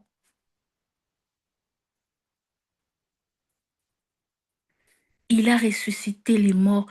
Il était dans la simplicité. Pourquoi? Parce que on n'a pas vu un endroit où Jésus a sorti des blagues moroboées. Sorry. Il a sorti des blagues comme ça où va, il est un peu partout, il dit un peu n'importe quoi et tout. Non, il savait quand est-ce qu'il faut parler. Et ce qu'il doit dire. Quand il trouve que c'est pas important, quand il sait que ce qu'il va dire ne va rien bouleverser, ne va rien changer dans la vie de quelqu'un, il ne dit pas, il reste calme. Quand il sait que soit ça doit enseigner, soit ça doit guérir, donc ça doit sortir pour quelque chose, mais pas pour rien. Donc tous les mots qui sortent de sa bouche sortent pour une raison précise, spécifique. Sinon, il reste calme, il dit rien. Et des fois, le diable, en fait, pour bien dire, c'est ce que Dieu a mis en tout chrétien. Mais le diable, dans sa malignité, tellement il est rusé, il vient, il vous remplit de mauvaises, de fausses informations, de TikTok, de je sais pas quoi. Vous commencez à en parler, vous perdez tous les pouvoirs qu'il y a dans la parole.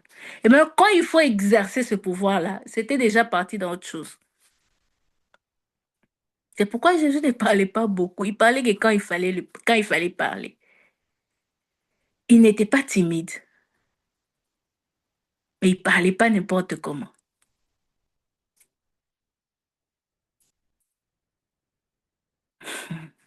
Ah, Dieu est bon. Et c'est comme ça que on va voir que nos prières, des déclarations, nos paroles seront très, très efficaces. Moi, j'aime, quand je donne des exemples comme ça me fait penser directement à mon mari. À un point, quand je suis restée calme, j'ai observé, j'ai dit, mais il m'a aussi beaucoup enseigné comme ça. Il peut parler même en blaguant. Toi, tu penses que c'est une blague. Il rit. Tu penses que c'est une blague. Mais quand ça va se réaliser, tu te dis, mais je dois commencer à tirer attention hein, de tout ce qu'il dit. Hein. Vous pouvez être là à table, vous, même quand vous regardez la télé. Pourquoi? Parce que il ne parle pas n'importe comment. Quand il parle, il parle. Mais ce qu'il dit, c'est efficace. Et c'est important. C'est comme Dieu nous a créés pour des choses que je suis en train de dire. C'est pour ça que nous sommes sur cette terre. Il nous a pas créés pour les réseaux sociaux qui nous distraient. Et puis franchement, surtout les youtubeurs là, africains, tout ça, tout ça. Je les écoute même pas, même plus. Je peux dire pas plus. En fait, je les écoute pas trop. À moins que ce soit vraiment une chose où je sais que je vais apprendre quelque chose. Ou que j'ai quelque chose à faire peut-être dans l'intercession, ou je sais pas, mais Dieu m'oriente comme ça, je tombe sur quelque chose. Mais je m'assois, je m'abonne à une chaîne, chaque jour je connais tous les numéros de cette personne-là qui fait que venir avec les histoires des autres. Aujourd'hui, tel est un peu, aujourd'hui, tel est... Je ne suis pas dedans. Et toutes ces choses-là, ça laisse des informations. Et puis c'est comme s'ils savent, hein. Quand il y a un numéro là, c'est tout le monde. Tu regardes le nombre de vues, tu as pitié. Tu dis donc tous ces gens ici sont partis relayer. Ils ont parlé de ça. C'est combien le diable a volé par le pouvoir de la parole. Ça fait que leurs paroles deviennent inefficaces. Inefficaces. Ah, aujourd'hui, tu sais que telle personne, ah, il a sorti. Tu sais, aujourd'hui, il a porté ça. Il a porté des preuves. Il a porté des vidéos, des audios. Ça sert à quoi? Et si je les écoute pas, ça change quoi dans ma vie? Et si je les écoute, par contre, ça commence à me faire sortir la parole, l'énergie. C'est pas l'énergie que Dieu a mis dans le pouvoir de la parole, hein. La puissance que ça porte quand ça sort pour des bonnes raisons. Cette énergie-là, seulement comme je parle là, la voix qui sort là.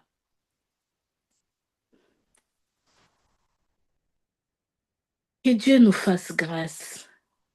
Hmm, voilà. J'étais dans la... Oh, voilà. Euh, ouais, ça, j'ai lu, le Seigneur témoigne de son approbation par la démonstration de sa toute-puissance au-devant de tout ce qui peut se nommer. Vous imaginez? Oh, Dieu, Dieu, Dieu est tellement grand. Il témoigne de son approbation par la démonstration de sa toute-puissance. C'est ce qui fait qu'on parle, qu'on a bien gardé tout ce qu'il a mis, le pouvoir qu'il a mis dans la bouche là, on garde bien, qu'on vient maintenant faire sortir pour parler. C'est là qu'il approuve. Et puis il démontre qu'il a approuvé par sa toute-puissance. C'est là que vous voyez des choses comme ça, comme je viens de donner l'exemple. Tu parles, ça frappe directement, ça donne l'effet. Il y a même, vous prenez même pour ceux qui chantent, qui savent, même dans la musique, on te dit quand tu veux préparer, quand tu es un chanteur, tu ne dois pas tout le temps beaucoup parler. C'est pour dire que ce que je dis, même scientifiquement, c'est prouvé. Tu ne dois pas beaucoup parler pour garder la puissance de ta voix, l'efficacité, la belle voix, pour que quand tu vas chanter, que ça sente bien aux oreilles. Tu dois moins parler, boire beaucoup d'eau. Donc,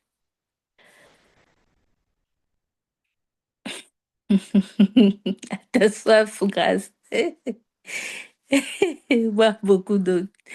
Ok, tu le prouves déjà. Les confessions de la foi. Ok. On passe maintenant aux confessions de la foi. Confession de la foi. Consiste en des déclarations remplies d'assurance. Déclaration des foi et confession des foi.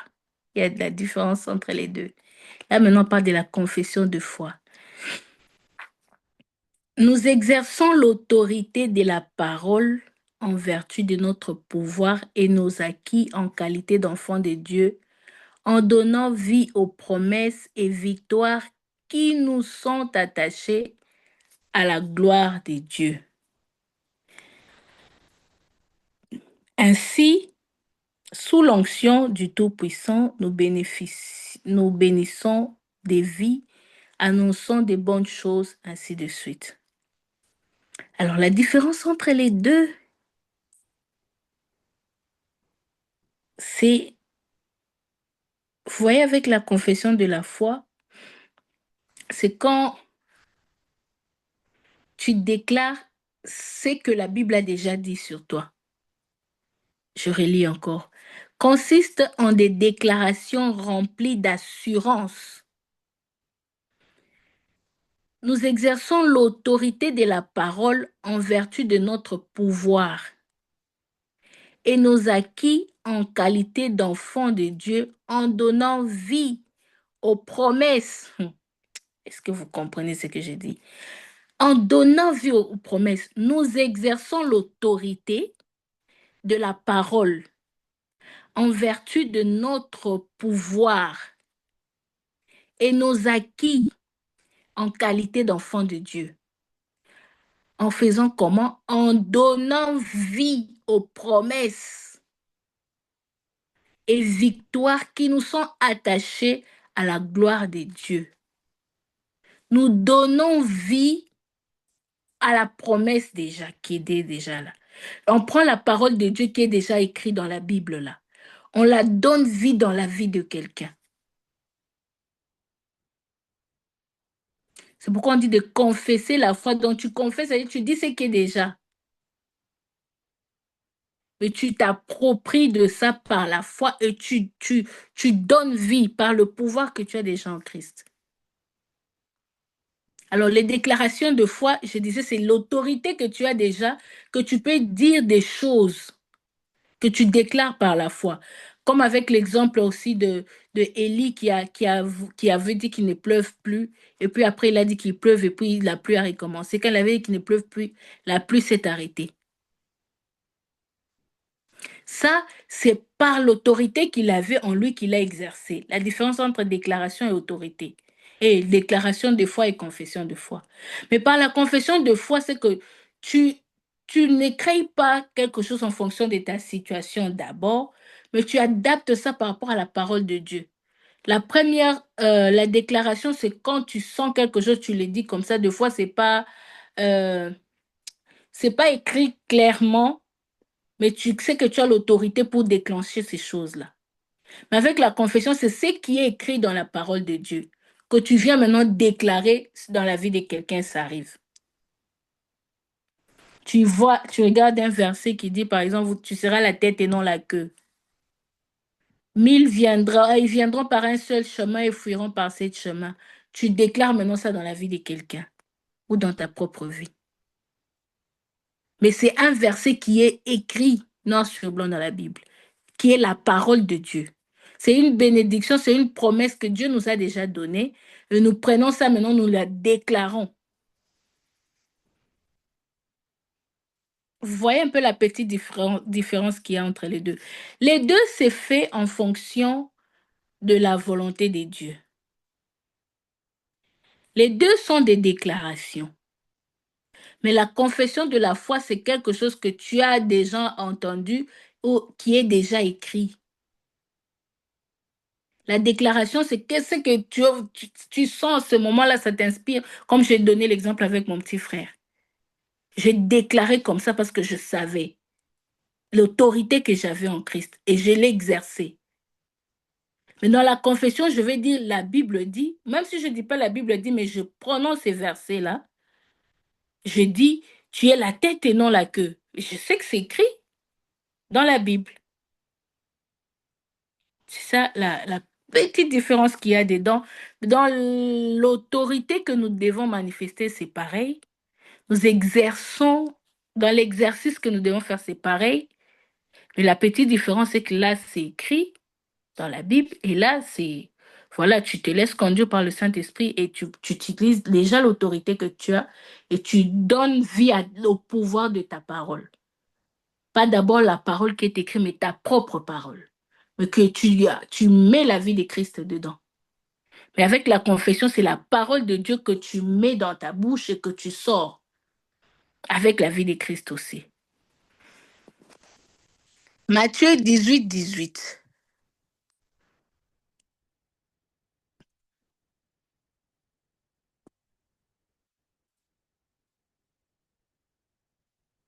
C'est pourquoi dans la confession, on a dit ainsi sous l'onction du Tout-Puissant, nous bénissons des vies, annonçons des bonnes choses. Matthieu 18, 18, je vous le dis en vérité, tout ce que vous lierez sur la terre sera lié dans le ciel et tout ce que vous délierez sur la terre sera lié dans le ciel. Vous entendez ces choses? Donc, ce que moi je lis sur cette terre est aussi lié dans les cieux.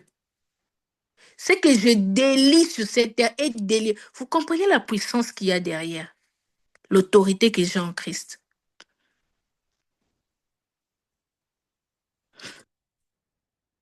Et c'est la Bible nous dit clairement. On nous montre déjà, c'est avec ce pouvoir-là que tu viens, tu l'exerces et tu vois l'efficacité. Je vous assure, à chaque fois qu'on est dans des choses de youtubeurs, de TikTok ou des choses de la famille, tel a fait, tel n'a pas fait, en critique, c'est cette puissance-là qu'on fait sortir, mais dans le mauvais sens. Et c'est le diable qui se nourrit de ça et qui s'enrichit. Nous nourrissons l'ennemi par le pouvoir de la parole que Dieu a mis en nous. C'est pourquoi gérer bien nos bouches. Quand on dit de ne pas parler de certaines choses, c'est pour notre bien, c'est pour garder ce que Dieu a mis en nous.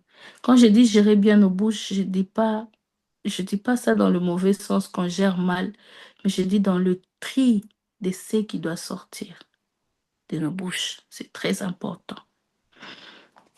Faire un bon triage. Demander à Dieu. Si vous vous rappelez, l'autre fois, je demandais à Dieu, Seigneur, qu'est-ce que tu veux que je dise en ce moment? Comment tu veux que je dise? Et des fois, il me dit seulement ne dis rien. Je restais calme. Ce sont des secrets. C'est même pas des secrets parce que c'est écrit. C'est dans la parole de Dieu. Mais ce sont des choses que Dieu a mis à notre disposition pour vaincre ce monde. Vous imaginez une personne qui, tout ce qu'il dit ne fait qu'arriver. Tout ce qu'il dit, tout ce qu'il dit marche. Qu'est-ce qui va tenir devant cette personne-là?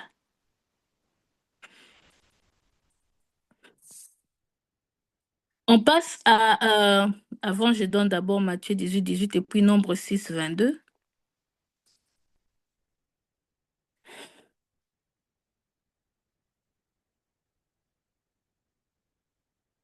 Ah, je veux quand même lire Nombre avant de passer.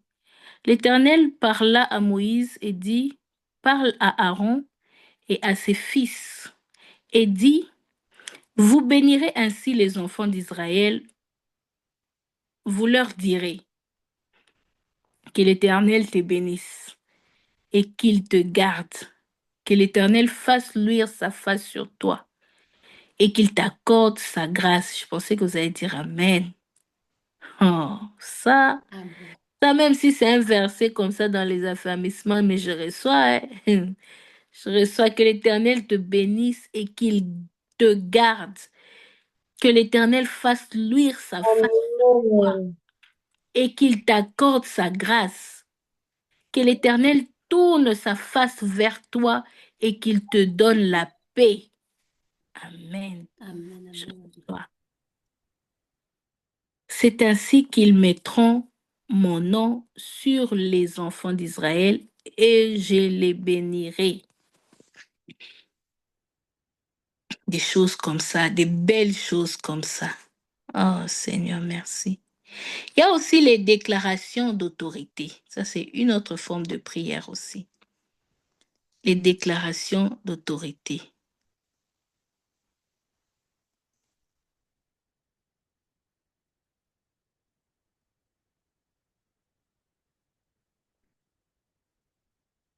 Dans les déclarations d'autorité, alors, il y a un petit détail que j'avais pas tiré attention.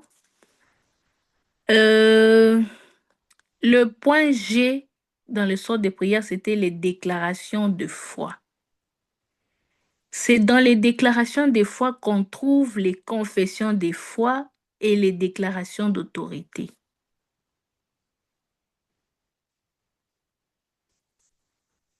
Voilà. Mais le reste de l'explication est pareil.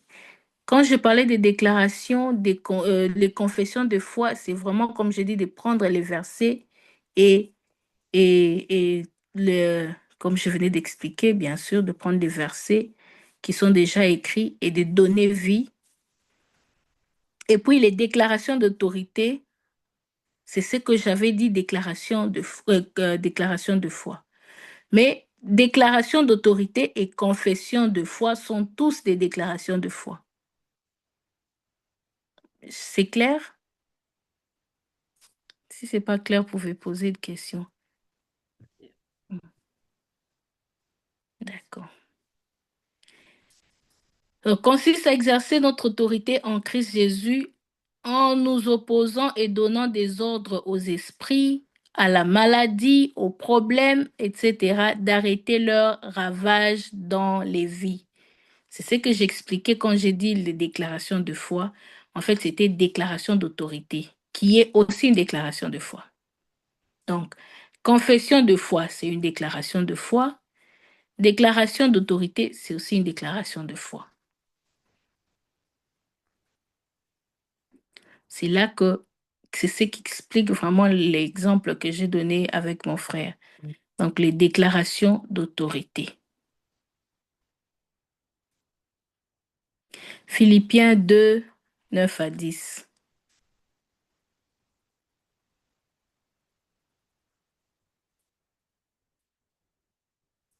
J'aime ça. C'est pourquoi Dieu lui a...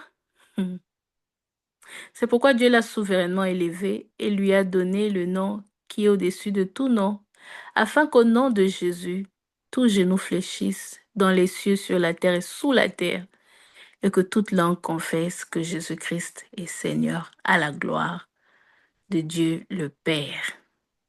Amen.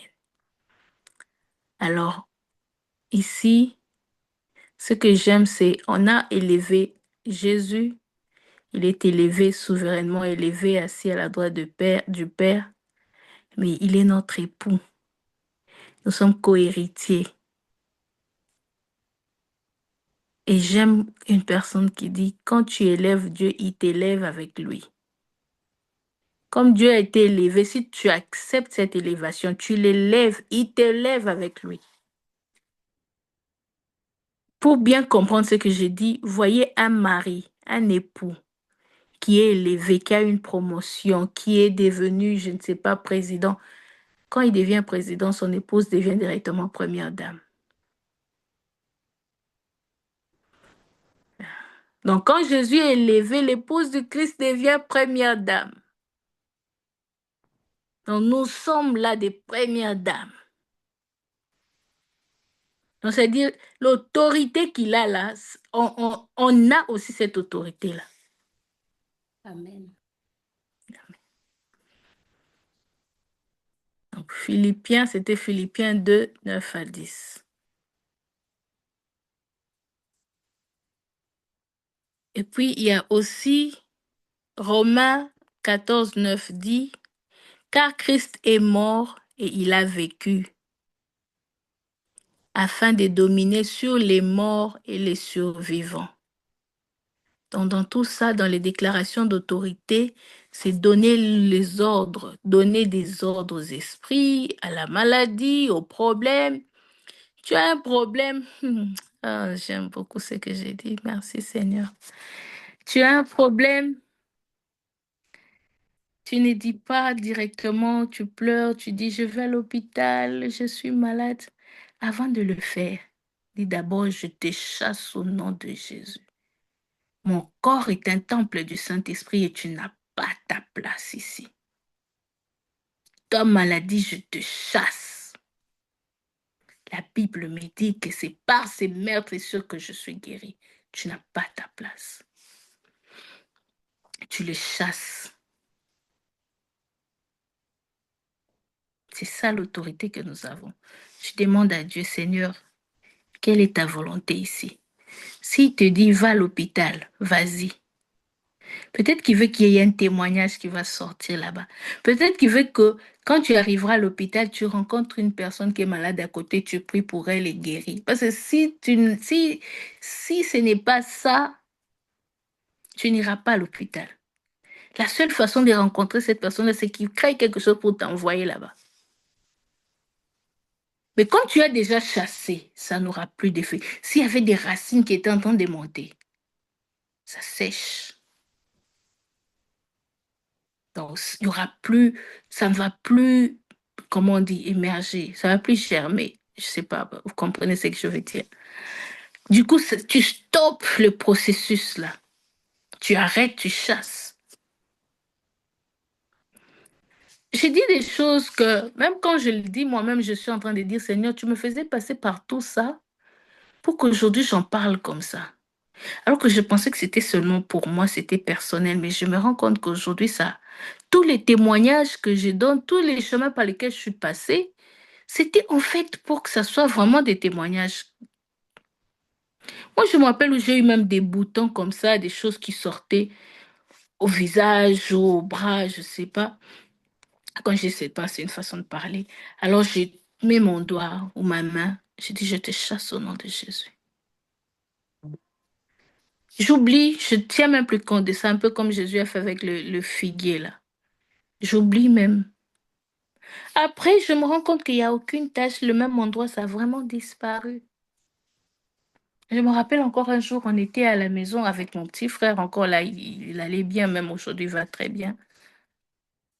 Donc tout ça, c'était juste des témoignages, mais c'est une histoire qui est passée aujourd'hui. Alors on est assis à la maison et il me dit qu'il a très mal au genou. Il ne sait pas se lever, tout ça, il a mal. Et je vous assure qu'on était en train de parler, hein, normalement. Je ne sais même plus ce que je disais, mais on était en train de parler. On n'était pas en train de prier. Des fois, j'insiste comme ça. Je ne sais pas pourquoi Dieu m'amène à insister comme ça, mais vous allez voir dans tout ce que je donne comme témoignage, ce n'était pas des moments où j'étais enfermée à genoux en train de crier, non. C'était dans la vie normale de chaque jour, comme ça. Je mets ma main sur les genoux. Je dis, sois guéri au nom de Jésus. Je chasse cette maladie. Il s'est levé jusqu'aujourd'hui. Il n'a plus jamais eu mal. C'est quelque chose de très longtemps. J'ai dit ça en une ou deux phrases. Amen. Gloire à Dieu. Et puis, j'ai même oublié. Vous vous rendez compte que je disais ça? Je n'étais pas là concentrée. Je dis vraiment là, je vais envoyer le feu. Je disais ça comme ça en passant. J'ai dit au nom de Jésus, c'est passé. J'ai même oublié. Il me rappelle, il dit, les jours-là, le même jour, il était resté silencieux parce qu'il était un peu dépassé, que la douleur avait vraiment disparu à l'instant même. Alors, il ne savait pas, il disait, elle, qu'est-ce qu'il lui prend la défaite? Je ne sais pas, mais il était un peu perdu. Après, il me dit, quand après, vraiment, il a commencé à prier, il a compris, il vient me dit, tu sais ce que tu avais fait ces jours-là? Mais j'étais restée là, dépassée, je ne comprenais pas. Mais toi, tu disais que tu as mal. J'ai prié, c'est passé. Et moi, j'avais même oublié.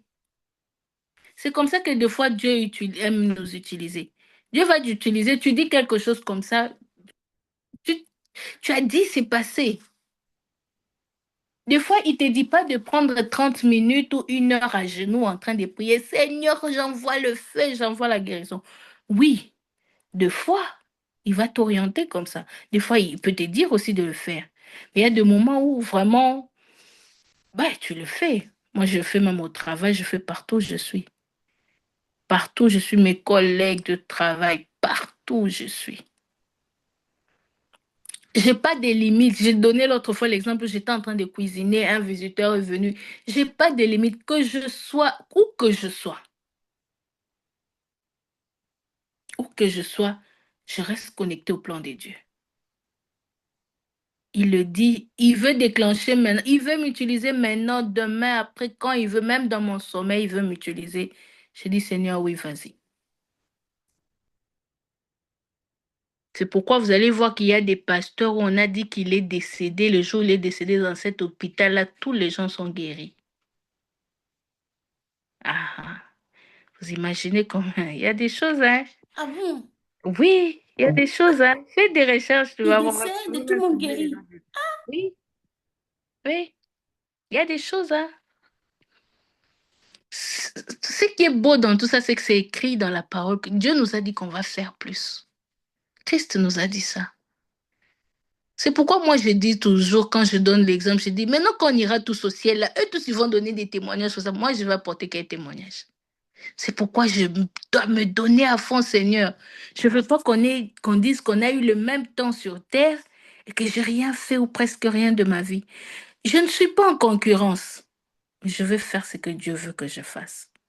Je ne veux pas être en retard par rapport à mon temps. Ça, c'est toujours ma prière. Ma prière de chaque jour, Seigneur, je ne veux pas être en retard, même pas d'un tiers, même pas d'une seconde. Je ne veux pas être en retard. Si tu avais prévu que mon plan d'aujourd'hui se passe comme ça, que je fasse le 100%, que je ne déraille pas, que je ne sois pas en retard. Quand il est 20 minuit, quand il est 23h59, je dis, Seigneur, de minuit à 23h59, qu'est-ce que j'ai bien fait? D'ailleurs, même avant d'attendre 23h59, quand je me réveille à 6h, 5h, je ne sais pas, quand il est 10h, je demande encore, Seigneur, qu'est-ce que je dois rectifier? Qu'est-ce que je dois réajuster? Est-ce que j'ai déraillé ou je suis encore là dans la ligne que tu as tracée? Je me vois comme un train qui marche sur les rails. J'ai déraillé ou je suis encore là? Parce que je sais que tu es le chemin. Et tu as un chemin que tu as bien tracé pour moi. Est-ce que je suis sortie ou je suis encore dedans? Parce que deux fois, je peux même pas me rendre compte que j'étais déjà passée à côté. Seigneur, ramène-moi. Et quand je rentre dans la Bible, il me dit qu'il est ce berger qui laisse 99 brebis pour aller suivre le un qui est perdu. Ça me rassure. Quand Psaume 23 me dit il est le bon berger, quand on m'explique le rôle du bon berger, j'aime ça. Quand on m'explique ce que le bon berger fait face à ses troupeaux, je suis dans l'assurance, je dis Seigneur, merci parce que tu es mon berger. Rappelle-moi chaque fois que là, je ne veux pas que tu me rappelles une année après que tu étais sorti depuis longtemps, tu avais déjà pris une autre route. Maintenant, il faut encore soit rentrer en arrière pour reprendre, soit chercher encore. Vous compliquez la vie pour rien. Je dis, Seigneur, je ne veux pas me compliquer à ce niveau-là. Que chaque décision que je veux prendre précède-moi. Que je ne prenne pas une décision où je pensais que c'était une bonne décision, mais après, je me rends compte que j'ai fait une erreur. Et je dois recommencer. Si je recommence, Seigneur, par rapport au temps que tu as prévu pour moi, est-ce que je veux finir tout ce que tu as prévu? Je ne suis pas en concurrence avec qui que ce soit, c'est avec moi-même, avec le plan de Dieu. Parce que des fois, Dieu prévoit 100, toi tu fais 50, hein. Et tu es même fier, tu te dis, j'ai fait, hein. Est-ce que tu as fait tout? Oh, Jesus, thank you, Lord. On passe à Romains 14, 9, Matthieu 17, 18. Luc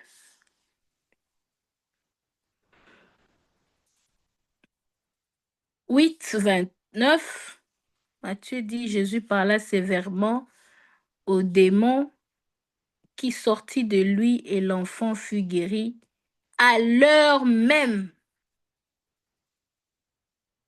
Mbala moko, donc du coup, il est guéri. C'était Matthieu 17, 18. J'ai dit, il y a aussi Luc 8, 29, il y a Jean 11, 43, 44. Et puis, on va passer à la conclusion pour la prière. La prière peut être accompagnée des jeûnes et autres pratiques. Christ est le centre de nos prières. Qui Christ? Il est l'unique médiateur entre Dieu et les hommes. L'unique médiateur, intercesseur, intermédiaire, c'est l'unique intermédiaire. Quand je parle d'intercesseur auprès du Père, je ne dis pas, je ne fais pas allusion à la prière d'intercession qu'on doit prier les uns pour les autres.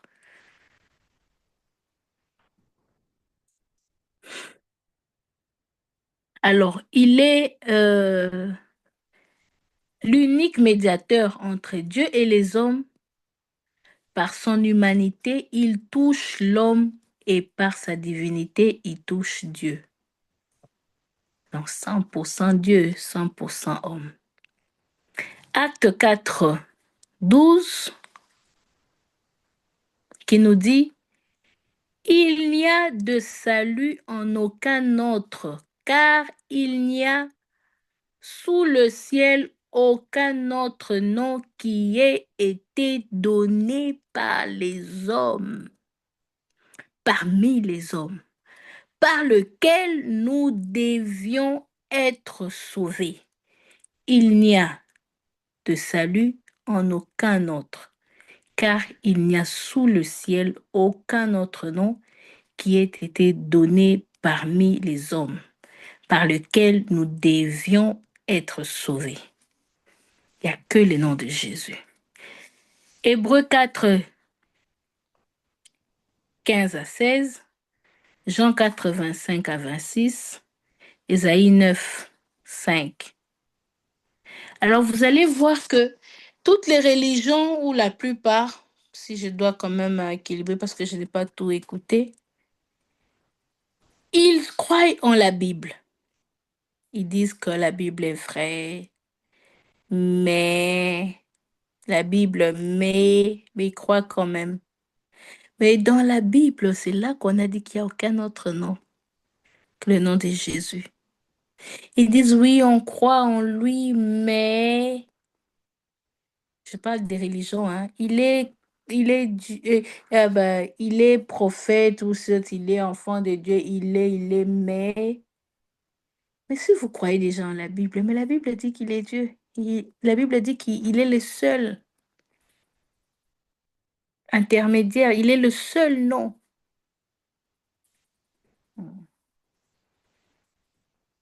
Le seul nom qui ait été donné parmi les hommes, par lesquels nous devons être sauvés. À l'exemple de Jésus, la prière doit faire partie intégrante de notre vie. Ayons l'habitude de prendre du temps avec Dieu chaque jour et nous découvrirons les secrets d'une vie chrétienne prospère. Comme on a parlé ici des secrets. Mais là, tout ce qu'on a dit ici, vous vous rappelez, au début, je même dit secret, mais après, j'ai dit, je ne peux pas appeler carrément secret. J'appelle secret parce que beaucoup de gens ne savent pas.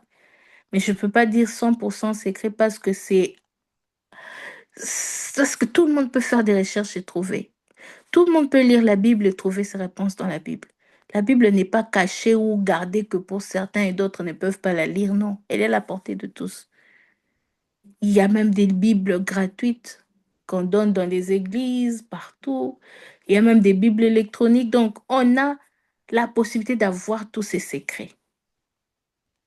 Mais ce qui est sûr, dans la prière, il y a des secrets. Tout ce que je viens de dire sur la puissance de la parole, sur la confession, sur l'intercession, tout ce que je peux dire aujourd'hui, tout ce que je peux dire depuis le début, j'ai toujours l'habitude de dire ce n'est qu'une goutte dans l'océan, ce n'est qu'une petite partie des choses vraiment que Dieu a prévu de nous dire. Je nous assure. Il a prévu de nous dire plus que ça. Il a des stocks et des stocks de choses à nous dire. Et d'autres, il va continuer à le dire même au ciel. Parce qu'il va continuer. Il y a tellement beaucoup qu'on va quitter, on va continuer à apprendre. On ira là-bas, on va voir des choses. Mais il va nous dire ce qui est important pour notre destinée, pour notre mission. Il le fait par amour parce qu'il ne veut pas nous encombrer des choses. Mais il va nous dire au bon moment ce qu'il faut pour réussir sur cette terre et dans cette marche. Alors, il y a quelque chose que Dieu m'a dit le mercredi passé. Je pense qu'on va conclure là. Le mercredi, on va parler des jeunes. Donc, quelque chose que Dieu m'a dit. Est-ce que vous vous rappelez le mercredi quand on a terminé, j'ai pas pu, on a coupé les cours, tout ça, on n'était plus en ligne. Et j'ai continué, je n'ai pas arrêté, j'ai continué la prière. Alors Dieu m'a fait comprendre quelque chose que beaucoup, peut-être le savent, peut-être ne savent pas, mais je partage ce que moi j'ai reçu. Beaucoup de gens tombent dans les pièges de servir Dieu. Mais ils oublient que servir, c'est une petite partie de ce qu'il est vraiment. Et ce que lui, il attend de nous, c'est le connaître et être en intimité avec lui. Au point où les gens même sont fiers et orgueilleux même. Je pèse mes mots. Triste même quand je le dis. D'être appelé serviteur des dieux. Au point où tu l'appelles frère. Il refuse, il est orgueilleux. Tu ne peux pas m'appeler frère, tu dois m'appeler serviteur, servante. Et Dieu me dit, je préfère encore qu'on m'appelle enfant de Dieu que serviteur de Dieu. Mais encore épouse de Christ que serviteur. Dieu me dit, regarde un serviteur ce qu'il fait. Son travail a un temps limité, hein, de telle heure à telle heure. Un serviteur n'entre pas dans la chambre avec son patron, ne dort pas sur le même lit avec son patron. Un serviteur, des fois même, ça dépend de quel genre de patron, il ne mange pas à table avec son patron, il le sert et part. Un serviteur n'entre pas dans l'intimité totale à 100%. Alors certains qui se disent serviteurs, serviteurs, qui oublient le côté enfant de Dieu, qui oublient le côté épouse, ils tombent dans le piège où ils ont ce qu'il faut pour servir. Vous voyez un serviteur, hein? Quand le père, quand le patron a son serviteur, il approuve comme serviteur. Ça peut arriver. Il reconnaît qu'il est serviteur. Il sait que le serviteur peut aussi apporter un défi. Comment le dire autrement? Pas un défi, mais un... pourquoi les mots m'échappent? Mais il peut apporter la liste des besoins, des choses dont il a besoin pour bien faire son travail. J'ai cherché un émose, mais ça m'a échappé, mais c'est pas grave. Pour bien faire mon travail, j'ai besoin des guérisons. J'ai besoin des micros. J'ai besoin de finances pour faire une grande croisade, pour attirer les gens. Pour faire mon travail, j'ai besoin. Seigneur, donne-moi l'onction. J'ai besoin de l'onction pour. Il dit, ouais, c'est la liste qu'il te faut pour bien faire mon travail, pour amener les gens à moi. Ok, je te donne. Mais on se limite là, on pense que, ben, j'ai déjà atteint, il me connaît. J'entre des fois dans son bureau. Est-ce que l'épouse sera fière de ça? J'entre dans les bureaux de mon mari, je suis fière. Oh, c'est mon mari. Et franchement, d'ailleurs, je n'ai même pas besoin de le dire. D'ailleurs, quand j'arrive seulement à la porte, on sait déjà c'est maman. On l'a fait passer. J'entre chez moi à la maison, je dors au lit, qu'il soit là ou pas. Je monte sur le lit, je dors. Il peut venir avant ou après moi. Il me trouve là sur le lit. D'ailleurs, il ne va même pas s'inquiéter. Donc, il y a une autre dimension. Et Dieu me disait, maintenant, être serviteur, c'est petit comme ça par rapport à ce que lui il est. Parce que, comme je disais, le serviteur va se limiter dans certaines choses. Mais les restes de choses à faire, les restes de choses de son intimité, de ce qu'il est, de sa personne, le serviteur n'a pas accès à tout. Et les choses que le serviteur a à faire, c'est même pas le 50% de ce qu'il est, du patron. Et ce que Dieu nous veut de nous, c'est qu'on ne soit pas d'abord ses serviteurs. Il veut d'abord notre intimité avec lui. Il veut d'abord qu'on soit ses enfants. Et qu'on mette ça avant. Pourquoi? Parce que c'est vraiment quelque chose qui est tellement entré. Et puis, voilà, on fait plus cette différence-là. Quand Dieu m'a dit ça, du coup, je commence à regarder le service autrement. À chaque fois que je pense à servir Dieu, directement, je me dis, si ça, ces mots, cette phrase, cette pensée me vient à l'esprit, directement, ça m'amène encore plus haut. Je dis, non, Seigneur, je veux faire ce que tu veux que je fasse. Je ne veux pas être ton serviteur, je veux être ton enfant. Je veux être ton épouse. Mais je peux te servir, je suis épouse, mais je peux cuisiner pour mon mari. Je peux faire la table. Je peux faire aussi la lessive. Mais dans la position d'épouse, c'est que j'ai accès à tout. Dans la position des serviteurs, je suis limitée. Des servantes, je suis limitée. Alors, je sais pas, c'est pas mal de s'appeler serviteur, servante. Je n'efface pas tout ce qui s'est dit déjà. J'ai loin de moi cette idée-là. Mais dans ma pensée, dans mon esprit, c'est avant d'être servante, je suis d'abord épouse.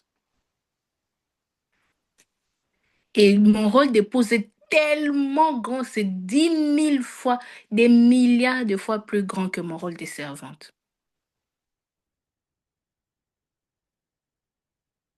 Maintenant, imaginez, vous êtes épouse, on vient, on te présente en public, on dit, c'est sa servante, mais tu es son épouse. Tu vas accepter qu'on te présente comme ça, qu'on présente, ton mari est à côté, tu es là à ses côtés, les gens viennent, on te présente comme, ah, c'est sa servante, hein. Ou tu vas dire, ah, c'est son épouse, hein. Les choix est clair, tu vas dire, je préfère qu'on me dise c'est son épouse.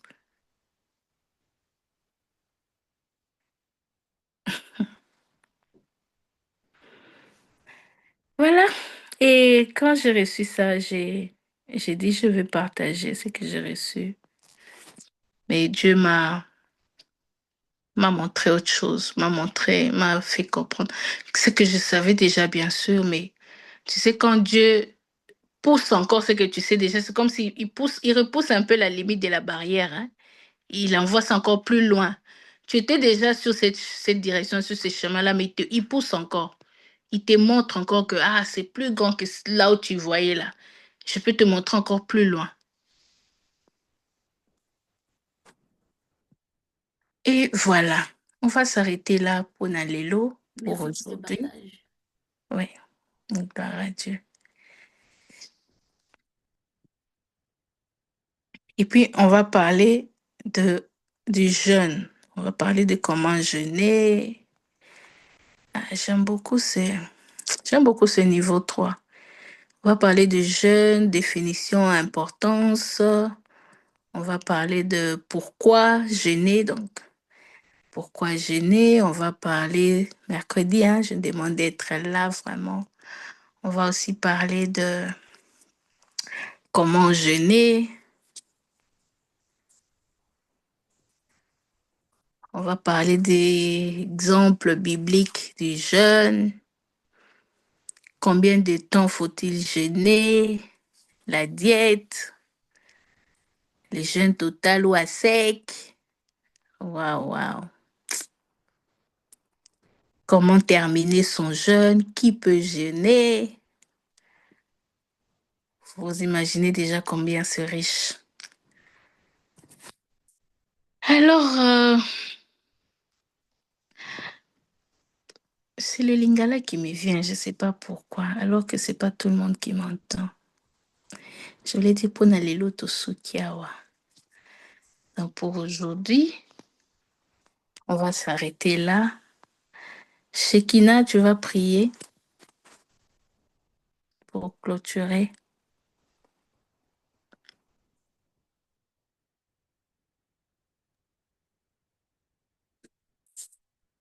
Seigneur Jésus, merci infiniment, merci pour nous avoir encore parlé à travers Maman Grâce. Merci infiniment pour tout.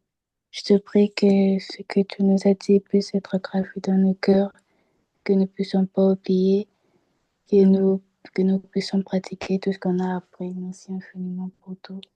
Je recommence cette nuit, la journée de demain de toutes personnes qui sont présentes. Seigneur, merci infiniment pour tout. Merci pour ta grâce. Merci pour ton amour. Merci pour tout ce que tu fais dans nos vies.